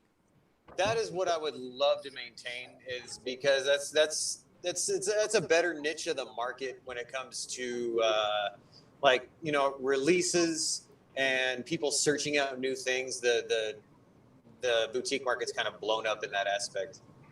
How many of you have mostly boutique cigars? Me. I'm probably 80 per 90%. You're bougie. boutique. Yeah, that's what I like to hear. Cigar smoker? I'm half mostly and half. boutique. Michael The Stiles, big he's all brand would boutique. be Fuente. Bougie. Fuente. That's a good cigar. Yeah, again, you know, well, for Travis, shouldn't you, majority of your cigar be like Acid, Juris Day? Not anymore. Not anymore. Not It's any- all Casa. It's all Casa Cuevas and Espinosa now. That's It's right. all That's from what I like Little to hear. Guy Cigar Shop. You It's can always find an tasty addiction. cigars at a really good price. I mean, I probably have 500 cigars in my house. It's not for you. That doesn't count. From Little Guy Cigar Shop. What about the rest of you guys? What about Calvin? How many have more Casa I'm probably 90% boutique. 90% boutique. Yeah. James are probably 90%. No, Cuban. about 60%. About 60%. James about 90% boutique. Cuban. Yeah, he's got a 'Cause I got- 90% Cuban because that's all he I can got- buy. Because I got Cubans and I got, you know, Arturo Fuente and And for Daniel, I think Alec Bradley and for Daniel, what about you? Mostly boutique. Yeah, I'm mostly boutique, and the big brand I have is Fuente. Otherwise, I don't really have a lot of the big brands. So is DTT considered boutique? I don't think so, right? Yes. Is Yeah. it- Yeah, oh, DTT yeah. is definitely Hell yeah. boutique, yeah. But that's the thing. You can find DTT pretty much everywhere. It doesn't No, matter. you It's can't. it's the quantity that he puts out and the quality and all that stuff. That's what makes it a boutique cigar. Wait, boutique? None of my brick and mortars have DTT. We have it just down the street. It's not available everywhere. Yeah, Tony, we don't have. Just because I you gotta have it order down the street doesn't mean it's everywhere. No, Tony. the reason I say is down the street, and I assume that's everywhere because Massachusetts had the worst collection ever in the world. Tony, nobody in my city out of the 6 or 7 cigar shops we have has any Dunbarton at all. Yeah, I think the one shop I regularly go to has Dunbar. What about Albert? Albert, are you mostly boutique or mostly heritage? Probably half and half. Half and half. So I think boutiques is on the rise for sure because people are looking for something special, something different. Even though things like Oliva and Ashton, CAO. Well, a lot of people Isn't also, Ashton like, Fuente? I thought Ashton was Fuente. It could possibly be owned under Fuente, but Ashton's like a regular brand that we would think of. So as a beginner, if you go into the any cigar shop, they will just gotta recommend you those cigars, right? Ashton, CAOs, Oliva. There's one more brand. Hold on. Where's the Japanese? Rocky Patel. Gurkhas. Gurkha, they won't even recommend you. You'll be on a table somewhere, on its own table. It's like full of Gurkha stuff, full of bags. Right? If you go into any shop, the first thing you gotta probably find is Gurkhas. Yeah. So I don't know. I'm trying to figure out,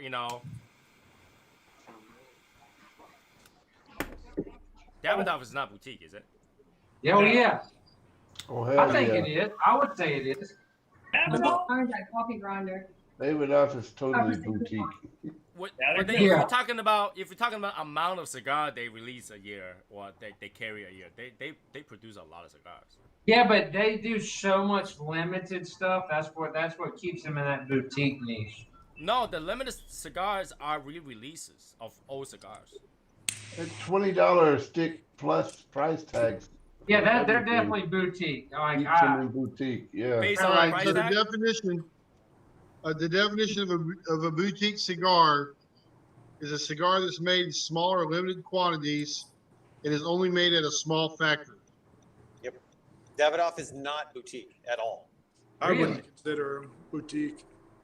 I mean, their price might be boutique-y, but not the amount of cigars they carry because they have. Yeah, but we still put them in the boutique shelf. You live in Germany. That doesn't count. Yeah, for Germany, Davidoff would consider as boutique because Davidoff don't have Cubans. Oh, Davidoff shelves over here damn near as big as the Cuban shelves. So. Yeah, that's what I was wondering. You know, like Isn't how it Davidoff of Geneva? Like that's Europe. Say what? Davidoff what? Davidoff of Geneva, right? Right. Which Yeah. Europe. But that was back in the day. Back in Switzerland. the day, Davidoff carried Cubans, and because he hated Cuba so much, he just burned all those Cubans in the end. He didn't even want to do Cuban anymore at the end because the price and the way they conduct business. He hated so much. He's like, I'm just gonna burn all of them. And so he burned all of them. And now he just make those U.S. cigars, which is great. I mean, that works out for me. So. But yeah, they do have limited release, but it's not all of them. I mean, their regular lines are like everywhere, right? So if you think about the amount of cigars they put out for the Nicaraguan or the Yamasas, they put out a lot of those. The problem with Davidoff is if a store wants to take on Davidoff, they have to take on the whole line of Davidoff. What about No, they make you take the basic lines, right? They take the 702s, the basic line is about 25, 30 different vitolas. I mean, Well, didn't what's the thing? Cigars Daily carry only like 3 facings of Davidoff. That would be kind of cool. So I don't know. But did they get him direct or did they get him second hand? Because most of those stores that carry only a couple of faces of a brand like that get them second hand. Yeah, I would just say, hey, directly from Davidoff. If Michael, if Michael No. carried Davidoff, all you had to carry is the Demitasi. I would just order that from you. I am not carrying Davidoff. No, hey, if you carry the Demitasi, I will spend $3,000 right now. That's nice.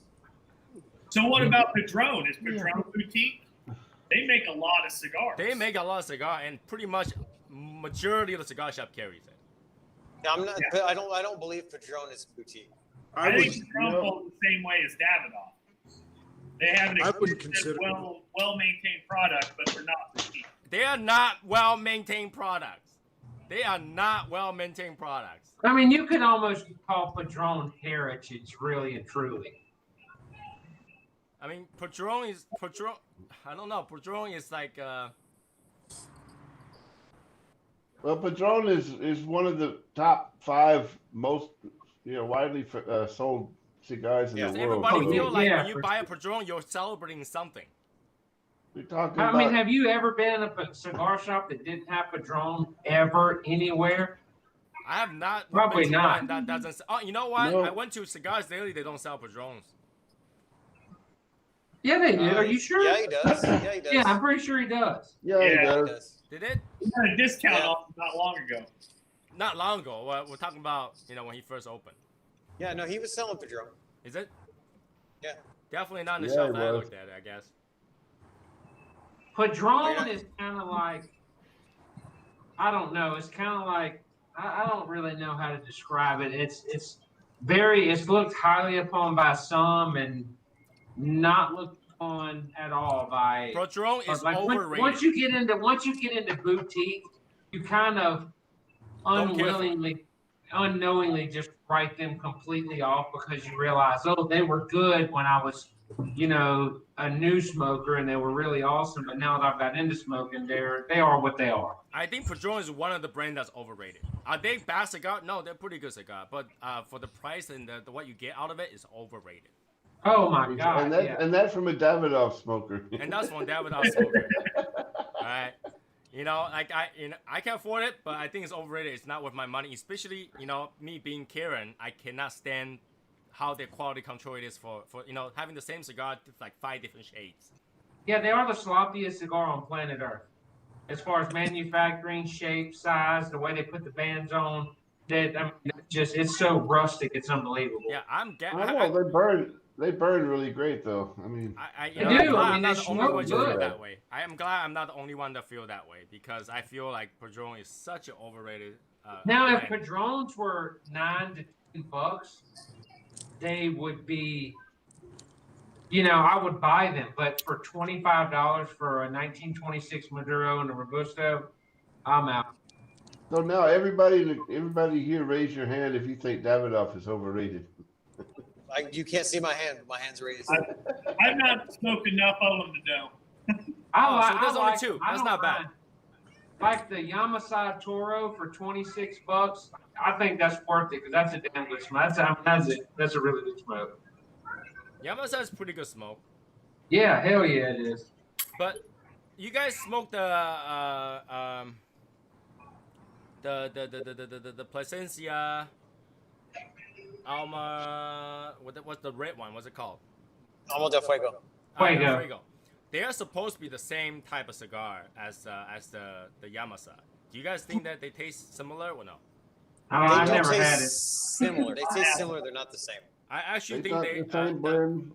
The Fuego is probably my least favorite cigar from the line from Plasencia's line. Joe said something, man.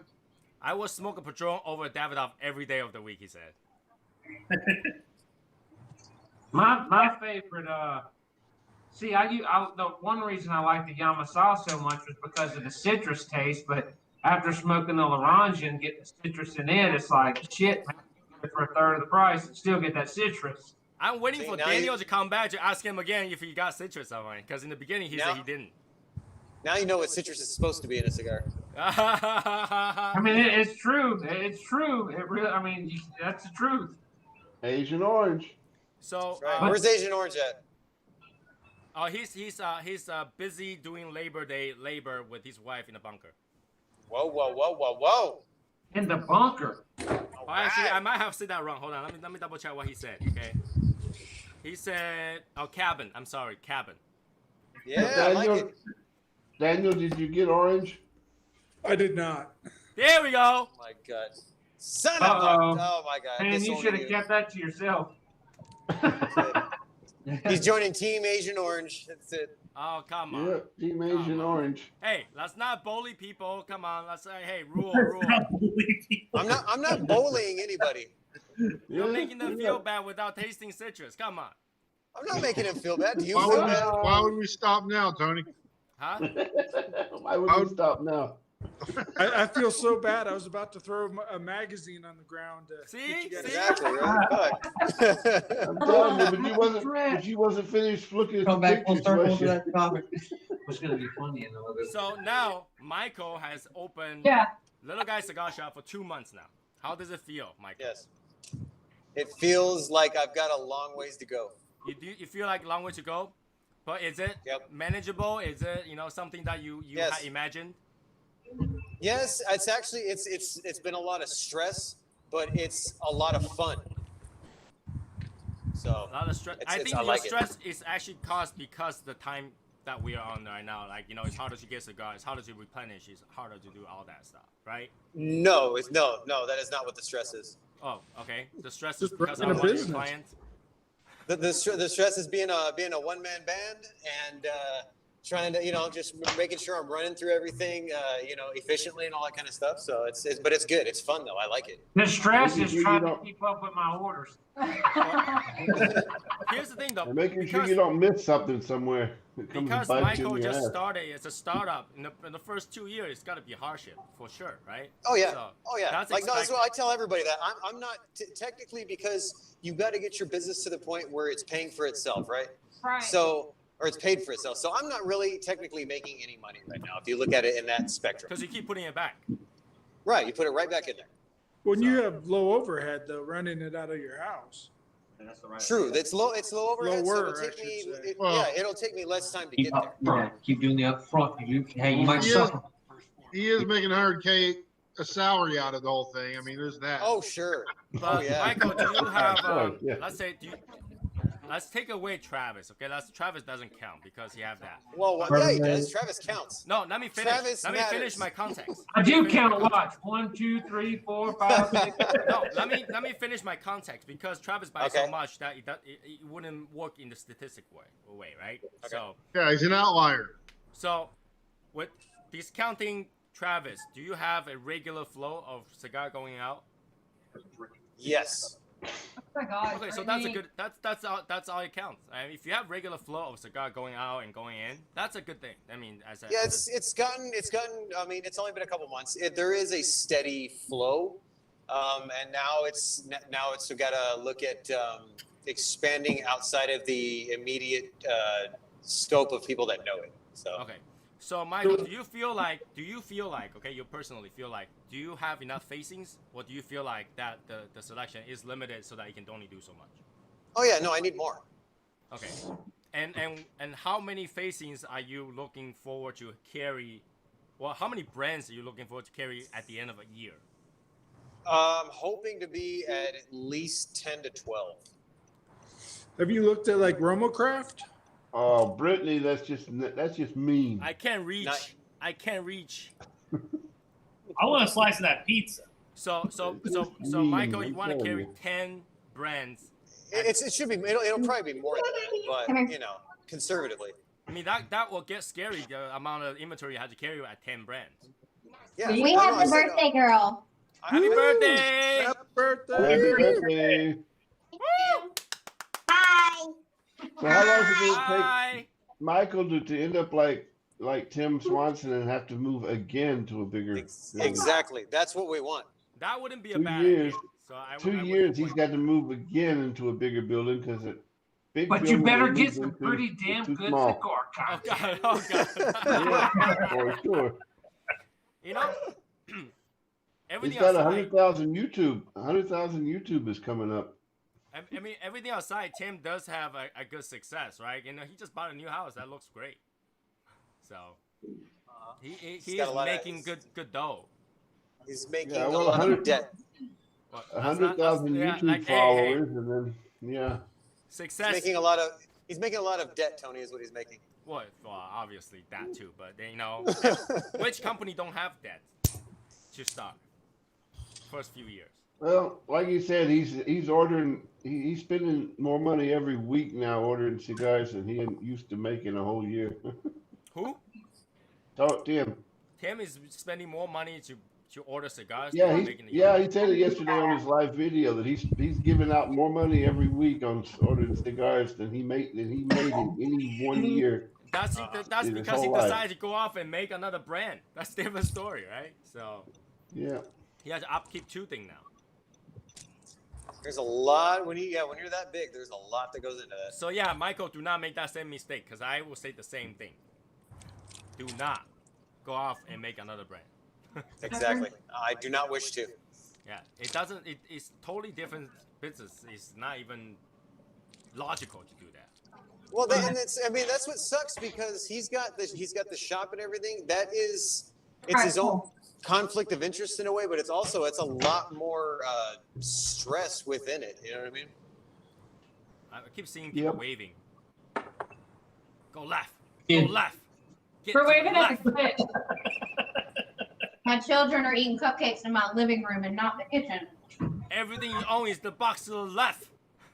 Not the one on the right. Yeah. Not the one on the right. That's mine. I was gonna say we had a pizza party too. We were smoking cigars and eating pizza, and yeah, it was a good time. Son, there ain't nothing any better than smoking cigars and eating pizza. Shit, that's top Yeah. notch. Every I don't so know if y'all often. can top the pizza place we have here. Well, though. Michael, you'll get to try that pizza. Yes, we're gonna get that down. Every so often, my wife will ask, "How's Michael doing?" I was like, "I don't know. I didn't ask him. He's still alive." I'm alive. We're doing stuff. I just placed reorders with 3 brands the other day. We're doing all right. Yeah, that's a good thing. I mean, I like to hear good news. So, you know, I guess How even long bad is it news gonna- don't last now. Wonder how long it's going to take How do you before do it? he gives up his cushy UPS job to just sell cigars. That'll be a long while. Yeah, Oh, I would say that at that point, Michael It's always probably been- have his own lounge at that point. Yeah. Because I don't think Michael have to quit his job even if he expanded big enough to have to get a storage. Yeah. But even at that point, he wouldn't quit his job. If Oh, he had a I- lounge, then it's a different story. Yeah. The only problem is that only midgets will be able to fit into a cigar lounge. That's right. Hey now, Well, Only Brittany, little you guys. know. shut it. I am taller than what Only is little guys fair and to no some little, are and no being women. midgets. You know, no little girls. Only little. Oh my girls. God, No, James. No, That sounded no. bad. Brittany and Sherry can come because they're both short like me, so it's cool. So hey man, I'm vertically I was challenged. just saying, Mike's not much taller than me. That will be the day where Brittany will walk into a cigar shop and tell Travis to stand outside. Yeah. There we go. So, Michael, I'm I don't know understanding though. That might be dangerous. Yeah. you just invited little girls to your cigar lounge. Wow. Travis will be standing outside of the little guy cigar shop lounge and then doing his crane kick, practicing. I can tell you, that would be very dangerous for me to go into a little guy cigar shop lounge. Yeah, what Michael would have It's to. bad enough for me to go to the website. Michael would have to give her a line of credit. That's all right. He can do that. Yeah. Okay, You're good for that's good. So we'll have a good update on how Little Guy Cigar Shop is doing, and apparently it's doing good. So that's a good news, right? And obviously, if he's not doing good, Travis keeping them afloat, so it's all good. Little Guy Cigar Shop will have a presence in the military and overseas, so that's a pretty cool thing for only being a few months in. Oh, Little Guy Cigar Shop already have presence overseas because his cigars went to Japan, so. His cigars went to Europe too, so. Yeah, yes, sir. so it is They'll be in the Middle East here soon. Power of the Legion. I don't know if you can even say that for that, because Little Guy Cigar Shop is also with other groups, so. Yeah. He's everywhere. Yeah, but it's still Power of the Legion. It's still the Power of the Legion, because we're the first few, right? We're the first few, no? Yeah. Yeah. Not to mention, our member is the top buyer. Yeah. He's a gold member. He's a platinum member. That's what I'm talking about. We got two members, the top buyers. That's good. Tony, And our number 2 buyer that is way below the number 1 buyer. I'll tell you what. By a lot. You know what? I'm gonna go buy another TV. In fact, I gotta go buy 2 TVs just for the heck of it. We're talking about buying cigars. Yeah, what does a TV have to do with anything? The more you guys tell me to fill that, the more I'm gonna spend the exact amount of money I'm missing to something else. Well, fine, I'll go buy 5 more TV boxes that needs of to be cigars. fixed. I'll send it to you. You can fix it. Fix what? Do what? What do you fix what? What do you say? I said I got a 55-inch flat screen that I'll send to you. You can fix the screen that's half out. And you can call You that. can't fix a screen that's already bad. You can fix the board that's bad, but you can't fix the screen. It's not that simple to repair a LCD screen that's already broken. But hey, I'm happy with the screen. Hey, but you know what? You said you were just going to sit in the corner, not use it. So, give me $1 for the TV and then spend $3,000 on cigars from Little Guy. No. There we go. Yeah, I like that. All right, I'm gonna let's do spend that. the exact amount to buy something else that I don't even need. Tony, I'll be home in about an hour. I'll send you an invoice. Well, you already have to send me an invoice soon, right? So you already told me that you had to send me an invoice soon. So. Yeah, where it'll be like maybe quintuple what you thought it was gonna be. Okay. No price will surprise me. No price will surprise me. I'll keep it out even though I have 0 income this year. Right? It's all good. I got time. I'll go wash dishes in the Chinese restaurant to feed my cigar habit. Right? That will work. So, we already talked about cigar budget a long time ago, and then Travis said that he had no budget, which he proved that. Okay, he proved that he had no problem with the thing. So, right now, being not able to go to a lot of cigar lounges or B&M and stuff like that, do you guys just buy online right now, or how many of you actually go to lounges right now? I stop off daily and have a cigar after work. Yeah. But there aren't people there, right? And so. Yeah, anytime I leave home for work, then I'll stop at a lounge or a B&M, which has been pretty frequently the last couple of weeks. So. How many of you actually think that cigar lounge or B&M pricing are reasonable? Oh, it sucks. It sucks, but do you guys think it's reasonable? No. No, you don't think so? I mean, Albert, especially you, because you worked in the lounge before. So. No, I did, but I don't anymore. And I think he's always he kind of gouges a little bit. It depends on the lounge, on the, you know. Yeah, it depends on the lounge, Scott. Because we're talking about the prices they're putting on cigars, not like lounge fees and stuff, right? Right, like right. Just yeah, the cigar alone. Yeah, the one that I frequent the most, which is like a block from my office, dude, you buy 5 cigars, you get the 6th one free, and it's not like, you know, I mean that's everything. 20% off of boxes, no matter what the box is. The prices are usually right at MSRP or below. Like Andalusian Bulls, he had 2 boxes of Andalusian Bulls, and I bought them for $16 a piece in Pennsylvania. Actually, that's right at the point, right at the price point. Yeah, exactly. He wasn't raising the price ridiculous or anything. Yeah, because some cigar shop will literally gouge you for the limited cigar. What they'll consider a limited cigar, right? Yeah. And Andalusian Bull technically really is not a limited cigar. They just don't produce enough for every shop to get. But, well, because they're going to produce everything else. Yeah, you can still buy them. I mean, the only downtimes when they first got popular because it was like #1 cigar of 2016 or something like that, and that 2 years after that they run out. But then now it's pretty much everywhere. Even though lounges are selling them for like $40 a stick. Well, problem is with the Andalusian Bull is that they come out at a certain time of year and then they sell out fairly quick in a lot of places. Oh, we had to agree that Andalusian Bull does look good.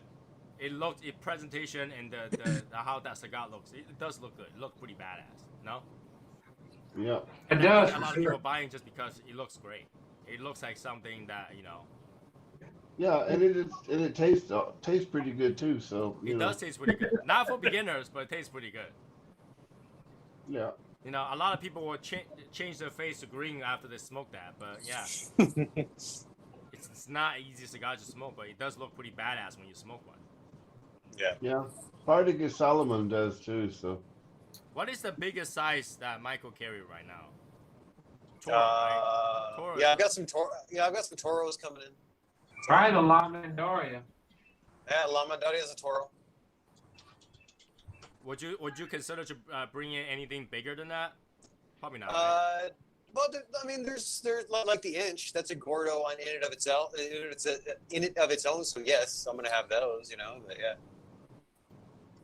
Yeah, that inch is great. That's a damn. That's the best large ring gauge cigar. So for you guys, what would be the favorite Vitola for the look? Not for smoking, for the look. I don't know. La Mandaria, Shaggy Foot Toro. I mean, that you can't get a better look than that. I don't like Shaggy Foot, so Shaggy Foot. Oh, I do. I love a Shaggy Foot cigar. I love to get that filler Shaggy Foot wrapper. Man, I love that. I like you know, nicely neat look, not the but that's just me. Like I actually thought the Plasencia's like the hexagon look really cool. But they should have named that La Mandaria the Hobbit.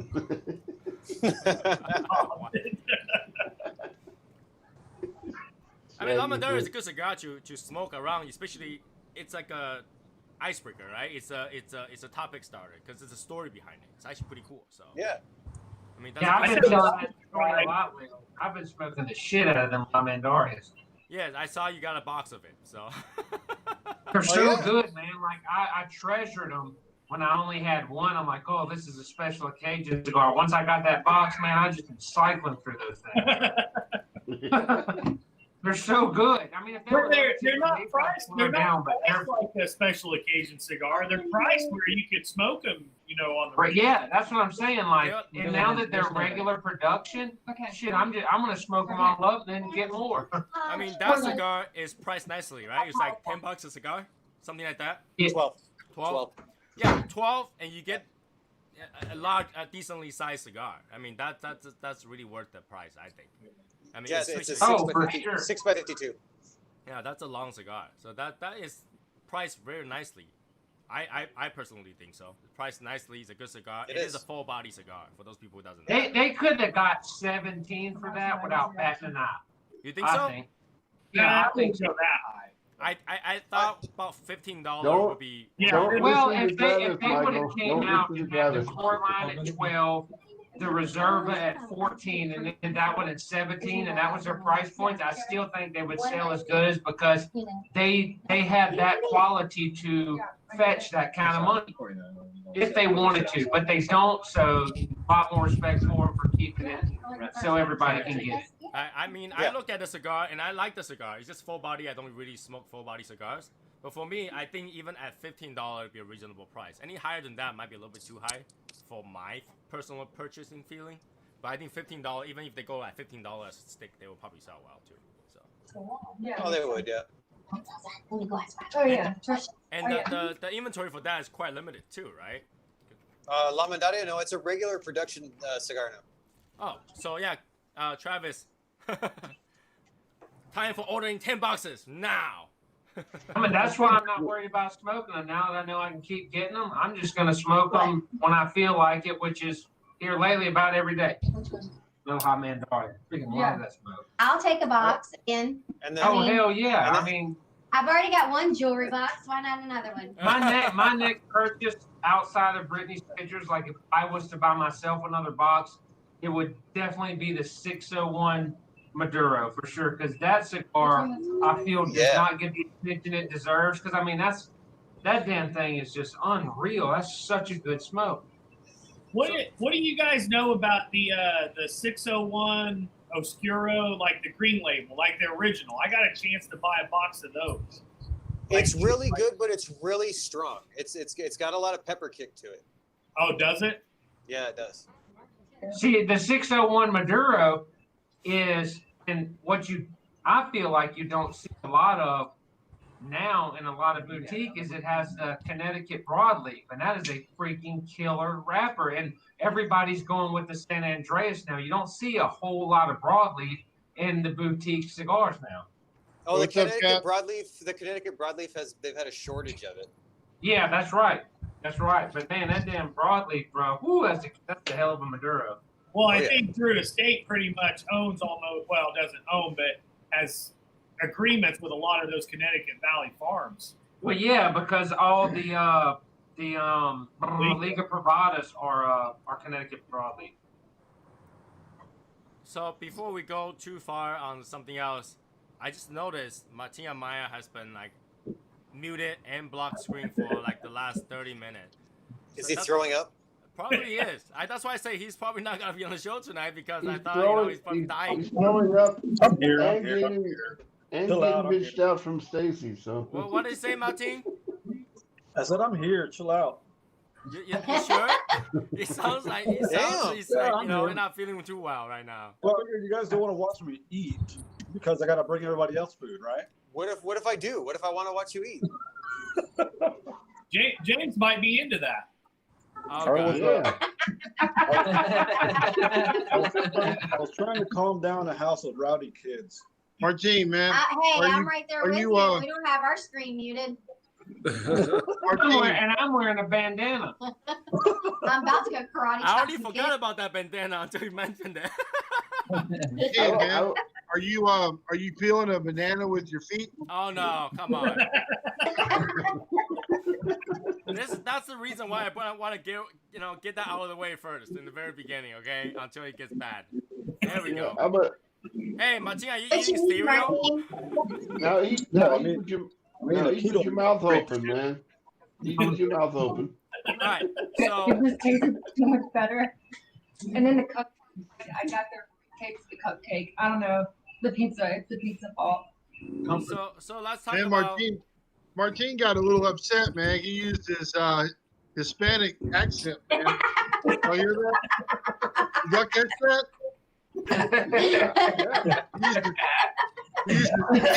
Accent. So since we have Mike and Courtney here, and we didn't really get to know them that well last live, so I figure we get to know them better this time, right? Get to know you guys better. So you guys, last time I remember you guys said that you guys smoked cigars way before Travis introduced you guys to Casa Cuevas, right? You smoked cigars before we introduced us Oh, to Casa Cuevas. Yeah, I mean, I have. I couldn't tell you like specifically what by any means. It sounds I like think, is my accent really bad that you can't understand? No, it's just really our laptop's kind of far away. Okay. And it's just kind of quiet. So I would like to know what you guys smoked before Casa Cuevas and all that stuff. You know, just smoke whatever that was handed to you, or you know. Yeah, you guys pretty ever much. prefer- Honestly, I wasn't too big into it. I guess. I mean, I'm getting my lessons from Travis. My Yeah. dad. Hey, real quick. Hey, Doc, real quick. I got something I need you to look at. What? I did not get that. I don't get it either. He's a medic. He's an army medic. He gets Army doc joke. Yeah, it never fails. It doesn't matter when, you know. It just I'm an E7 and they still come up to me. Hey Doc, I want you to look at something. Get the hell away from me, man. I know this joke already. I did too.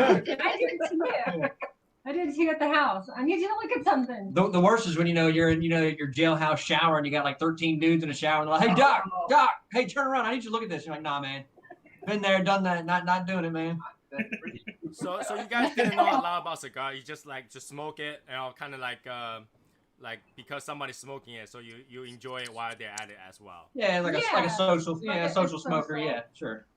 But I've done reeled him into the culture. Yeah, he's starting to pull me into this. So right before Casa Cueva, you guys did not have a preference. Anything will be fine. I couldn't have told you. Yeah. What's the ones that are like $10? The Pappies? No. We smoke the Pappies. No. My dad gets them because I have to buy them for him. They're the Nicaraguan ones. I Oh can get yeah. them at, Like her dad's a big cigar guy. No. Oh, he God, I likes forget the smoking all name that of stuff. Her dad being You know the big that- cigar guy, you don't smoke that much. Come on, learn from Ano. No, and then when I was a kid for years, I just remember King Edward's used to like the deal, and he like when I was growing up, that was his little old. Now I remember when I was like in Iraq for my birthday, some guys got some Cuban cigars. I don't remember what they were, but they were from the Haji Mart down the street, so they were about 6 years stale. Yeah. Those weren't Cubans, brother. Those weren't Cubans, brother. Oh, I know. I know. That's what I'm saying. That's why I said they're Cubans. Some Muhammad selling you Cuban cigars out of the Haji shop, and you're like, yeah, sure, man. So is Shadow Smokers Legion the first group that you joined for cigars? Yes. Oh wow. I apologize to you guys. Why? Why would you apologize? Hey, best group out there. Huh? It is best group out there, but I had to apologize because nobody sit them have the get them ready to something better, Oh no. But yeah, I mean that's pretty cool, Shadow Smokers Legion being your first group, and hope you guys like it. I don't know, some people hated our group when they joined our group, so. No, man, I'm enjoying it. It's true. Come on, just ask the members. Don't we have members that come in, and we have like the members that stay, obviously, but then we have member first thing that could come in first post was "What's up, fuckers." Oh yeah. I remember that. That was during what was that? The tryouts. When we had tryout. We have quite a few of those. So Random people from YouTube, yeah. Yeah, that was my wife. Yeah, but we know Stacy. Yeah, we know Stacy, so we kind of expect that to happen. Like I literally expected, an angry post is gonna come out somewhere. That's awesome. Better leave Stacy alone. No, she doesn't want to be left alone. Right? There you go, Michael. No orange on this one. Well, Stacy loves Where's you. that? Hold on, where's that? He is at the cabin with his wife. Aw. So Calvin, you said you were in Iraq 08? Yeah, I was in 08. We were stationed in Balad. So that was Little Anaconda, and then they switched to Balad halfway through. But we were doing convoy security and recovery missions. Gotcha. Yeah, I was with an engineer battalion, so we were doing a bunch of route clearance and stuff like that. How is the cigar social life inside a military environment? That's a good question. Hey man, check this out. Look what I'm smoking. Yeah, for the most part. This is badass. That word, camaraderie. Yeah. commodity. Yeah, like I'm sure, like become informed. Yeah, I mean it's kind of deal. like I said, when I was over there, you could get cigars, but you had, like I said, you had to go buy them from some local market, and you never knew what you were getting. But there's you know, the soldiers or the people serving, are they just smoking on their downtimes? Oh yeah, man. Look, I'll tell you what, smoking, like either smoking cigars or cigarettes, was like the social event. You know, even if you didn't smoke, you wouldn't hung out with the smokers because they were all hanging out doing something that wasn't work or, you know, mission related. You could smoke, you didn't hang out. You guys So, don't yeah, have missions to do every day, right? Like a lot of you guys are just standby kind of thing, no? It depends. It depends. There was several missions that I was on that were. I know one mission we had was 3 weeks straight. Another one was like a month straight, where you essentially work 12, 16-hour days. You get done working, you hope you can take a shower, and go to sleep, and wake up and do it again. The one that you were on for 3 weeks. And Michael, can you ship to APOs? Yeah, he can. Yes. He's done it before. Okay, because they're gonna have an APO that'll go directly to them, so we'll be making purchases, you know, throughout that year. And you know, if you can't send them to the APO, you can send them to me and I'll do it. But we're gonna send them to their APO so that they get them personally. Yeah, and there'll be. I don't think APO is gonna have problem because you know. Yeah, I mean, same thing shipping from America. When I was over there in 2011, I ordered directly from Campo Cigar. That was before Cigars for Warriors and all that. Right. How does Cigar for Warriors send out their cigars? I wonder.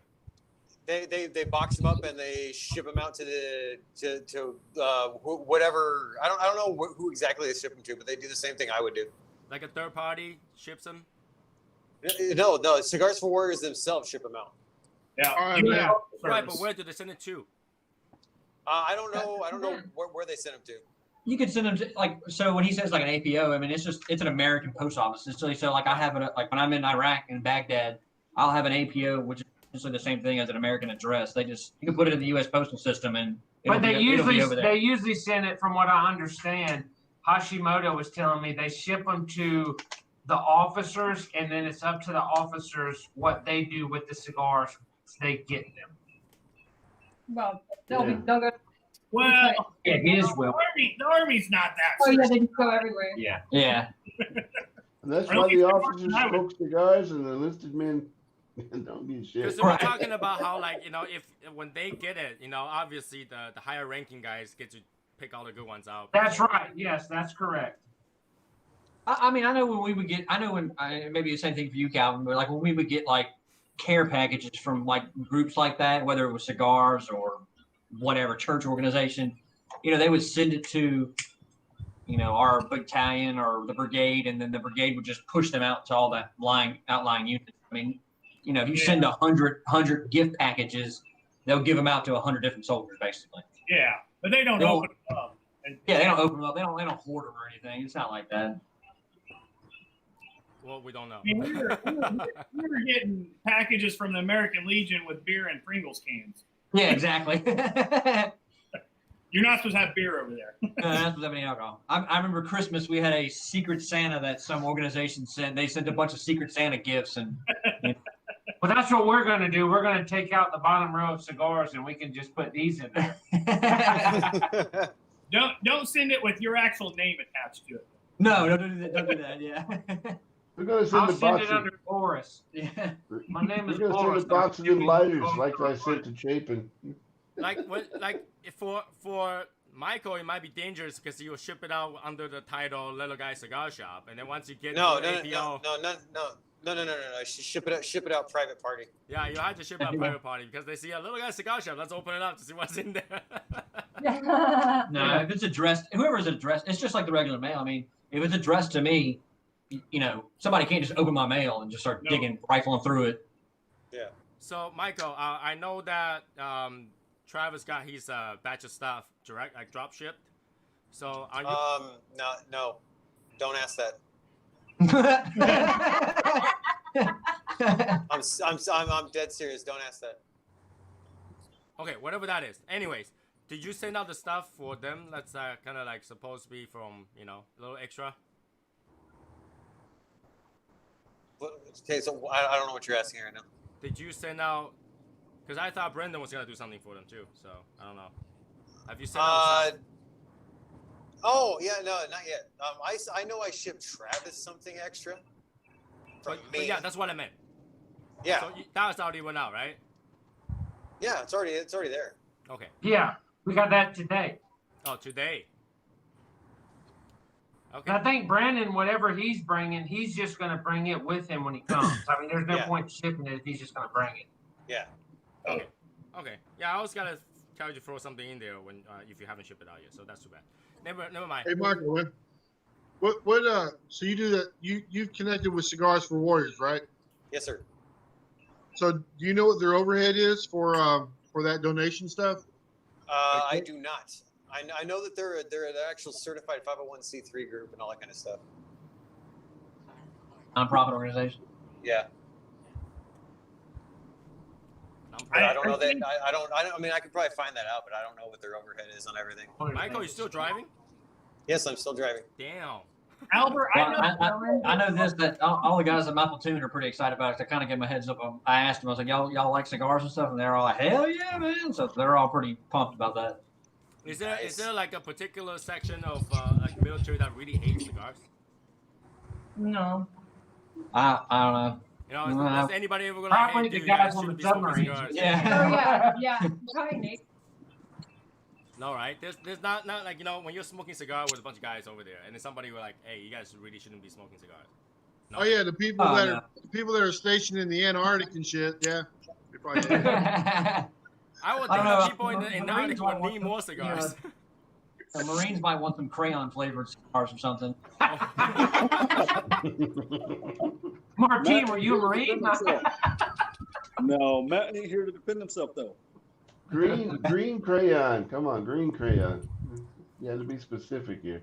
Yeah, but Martin, there's no defending, man. You can't defend that. Somebody explain to me why is Navy and the armies are mostly making fun, being made fun of. Because we can. Well, Navy is the seamen. Hey, what again? Why is Navy? The Navy are the seamen. And the Army are the most made fun of by other, you know. I wouldn't say. I'd probably say the Marine. Well, it's just a fun little rivalry.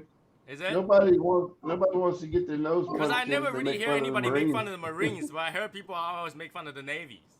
We always make fun of Marines. A bunch of crayon. Yeah, it's always make fun of the Marines. Marines are more made fun of than the others. Yeah, Marines are easy to make fun of. But which one had the hardest duties?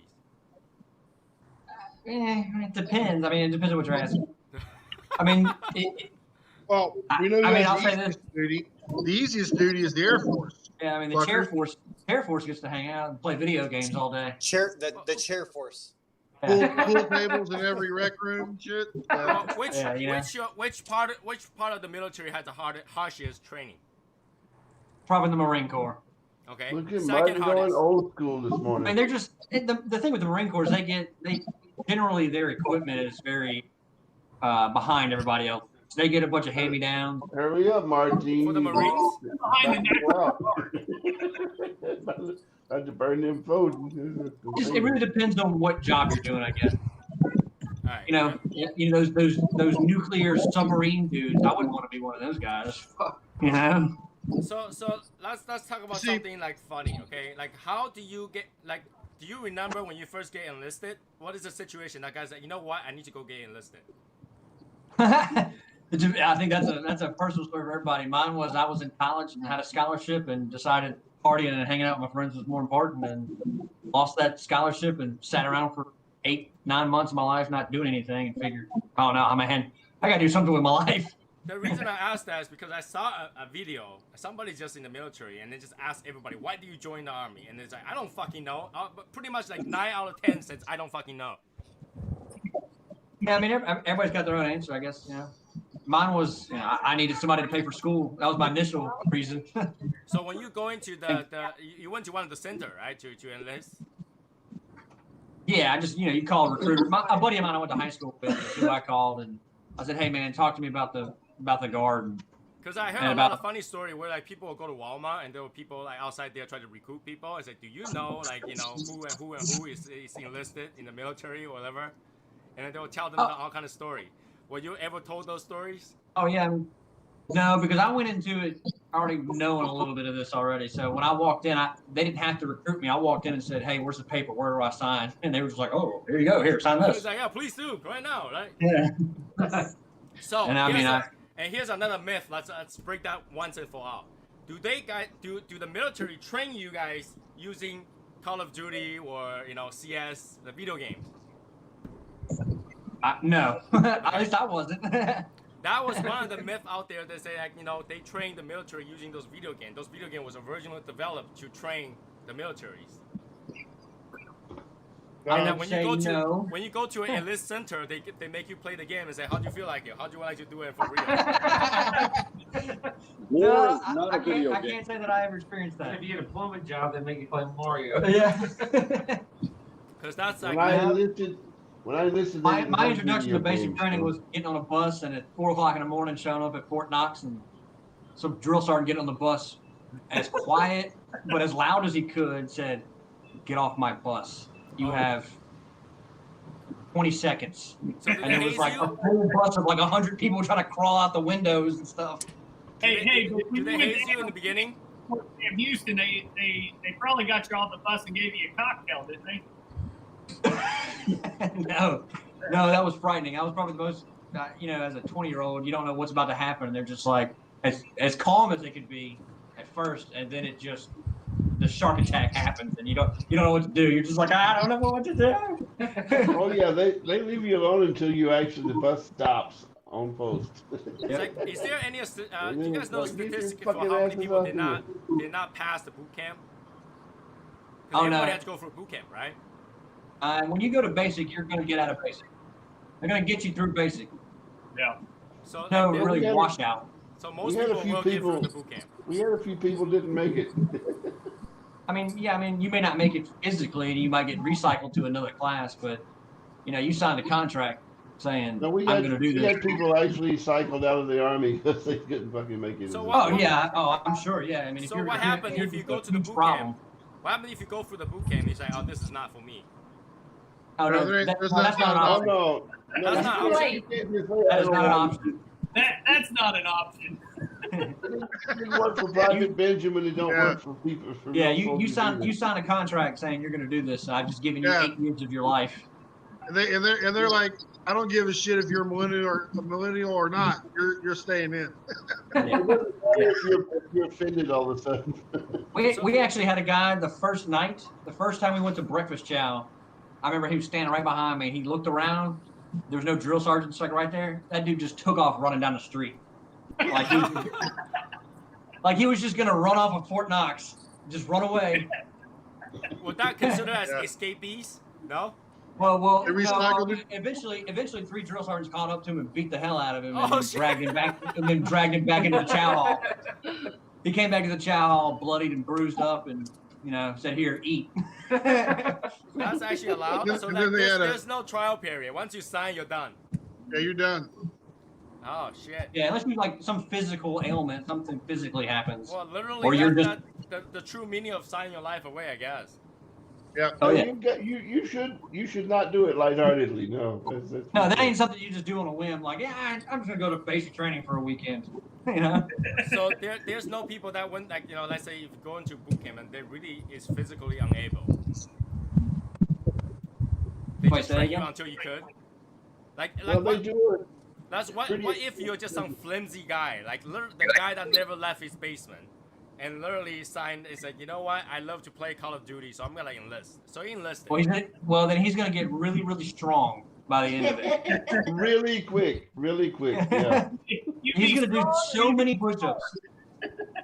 So they just force you until you could, basically. Oh yeah. They force you. I mean, the thing about basic training is for those little basement dweller, mommy's makes my sandwich every day kind of guys, that gets literally beaten out of them, and then they are turned into a semi-adult. Okay. Semi-adults, not even adults. Semi-adult. The methodology for turning one of these little wimps into a soldier is tried and true over a lot of years. They've had a lot of time to perfect it. They will tear you down they will break you. They'll find the thing that breaks you. They'll break you, and then they build you back up. And there's no eventually. We've tried this for a whole year, and this guy still vomits every time he runs. Let's give him. No, they don't care. Keep running. Yeah, exactly. Keep running. Keep running, and then later on you're going to come back and clean that shit up. And that kind of story really tells people who doesn't understand the military how hard it is in the military to understand how hard it is in the military, because it's not easy. It might seem easy when they come back. The Army, I can only speak for the Army, but the Army does everything idiot-proof. You know, they break it down to like kindergarten level so that those people with an IQ of like 7 can get it. That's the thing, Tony. I don't know if it's that hard, man. I don't think it's that hard. I mean, it may seem hard, but like what Mike's talking about, it's not hard. It's just you got to fucking do it. It's a mental game. But that's it's all doing it's it all is in your hard. head. Doing it. No, is it's hard. not. No. It's not hard. It's a pain in the ass. You're not going to like it, but it's not hard. You just go do it. You're human. What I mean is like, when you're 18, 19 years old, you just have to do it. No, like what I mean, what it kind of means is that you have to earn it, kind of thing. You have to work on it, right? You have to earn it. Well, and you kind of have no choice, because like a lot of things in life, right? I can say I want to go run marathons. I want to run Boston Marathon, and I just go run every day. But I have the option to say, you know what, this really is not for me. Fuck it. Right. That's what I was about to say. Like a big thing, and I'm sure Calvin has heard this too. Being mental tough. You have to have the mental toughness to say, you know what, this really does suck, but you know what, it's temporary. Just get through it. I'll be all right. You know. Because there's a lot of that. There's a lot of people that don't understand how hard it is to join the military. And when I say hard, it means like they just tell you like, what's so hard? Everybody can enlist. Everybody can sign a paper and become military. That's what they say, right? Yep. They have so much problem with the military, like a vet coming back and get like a 5% discount on BK, because they think that military is easy and people do it because they have nothing better in life to do. Literally, that's how people feel, right? There's only a small percentage of the American population that is eligible to join the military. Like before you sign a contract, before you join, you go through military entrance processing station. They look at everything. You bend over and they look at your butthole. Like, I mean, they look at everything. There's, is it 1% eligible? And Well, then I was just saying, 0.3% is actually in the military. Yeah, of the American population, 1% of the population is actually served in some military service capacity. So when you say 1%, that like was that like a background check, physical check? What disqualifies them? Any of that. All of that. Yeah, physical, mental, criminal background. So if you have any criminal background whatsoever, you cannot join the military. Pretty much. Now, if you have a felony on your record, you're not gonna be able to. Now, back when I joined in 06, so in 06 was the height of the war, was the surge. So they were taking anybody and everybody. Yeah. Like if you wanted to join, if you wanted to join back then, you could join. But like now, today, no, they've cut. They relax some rules as the demand gets to be more than the supply. Yeah, especially when there's a war going on and they need bodies. Yes. Yeah. They're just, hey, bro, you want to come on? Come on, we'll get you in somehow. But there's a lot of because all those guys that can disqualify you. 04, 05, 06, they were gone. So have you guys ever confronted a person with a stolen valor? I've never personally seen anybody with stolen valor. No. Now I've seen idiot soldiers do stupid things, like a private on Veterans Day going to Applebee's wearing a sergeant major rank. What? Yeah, I have seen that. Wow. I think the thing you see the most isn't stolen valor. It's normal soldiers hyping up what they did to make it sound like they did something more. Like, not everybody in the Army Special Forces. Hey, no. Nope. But have you guys ever confronted someone though? Like you see this person's obviously not a general rank, you know? No, I've never seen anybody do that, and some of those guys, like those stolen valor videos. I mean, some of that gets a bit out of hand. I mean, there's a way to confront somebody about that instead of just sticking a camera in their face and making it almost fighting about it. You know, like with the homeless people. Yeah, I mean, is it illegal? It is a federal crime. Yes. Yeah, I'm surprised people still do it.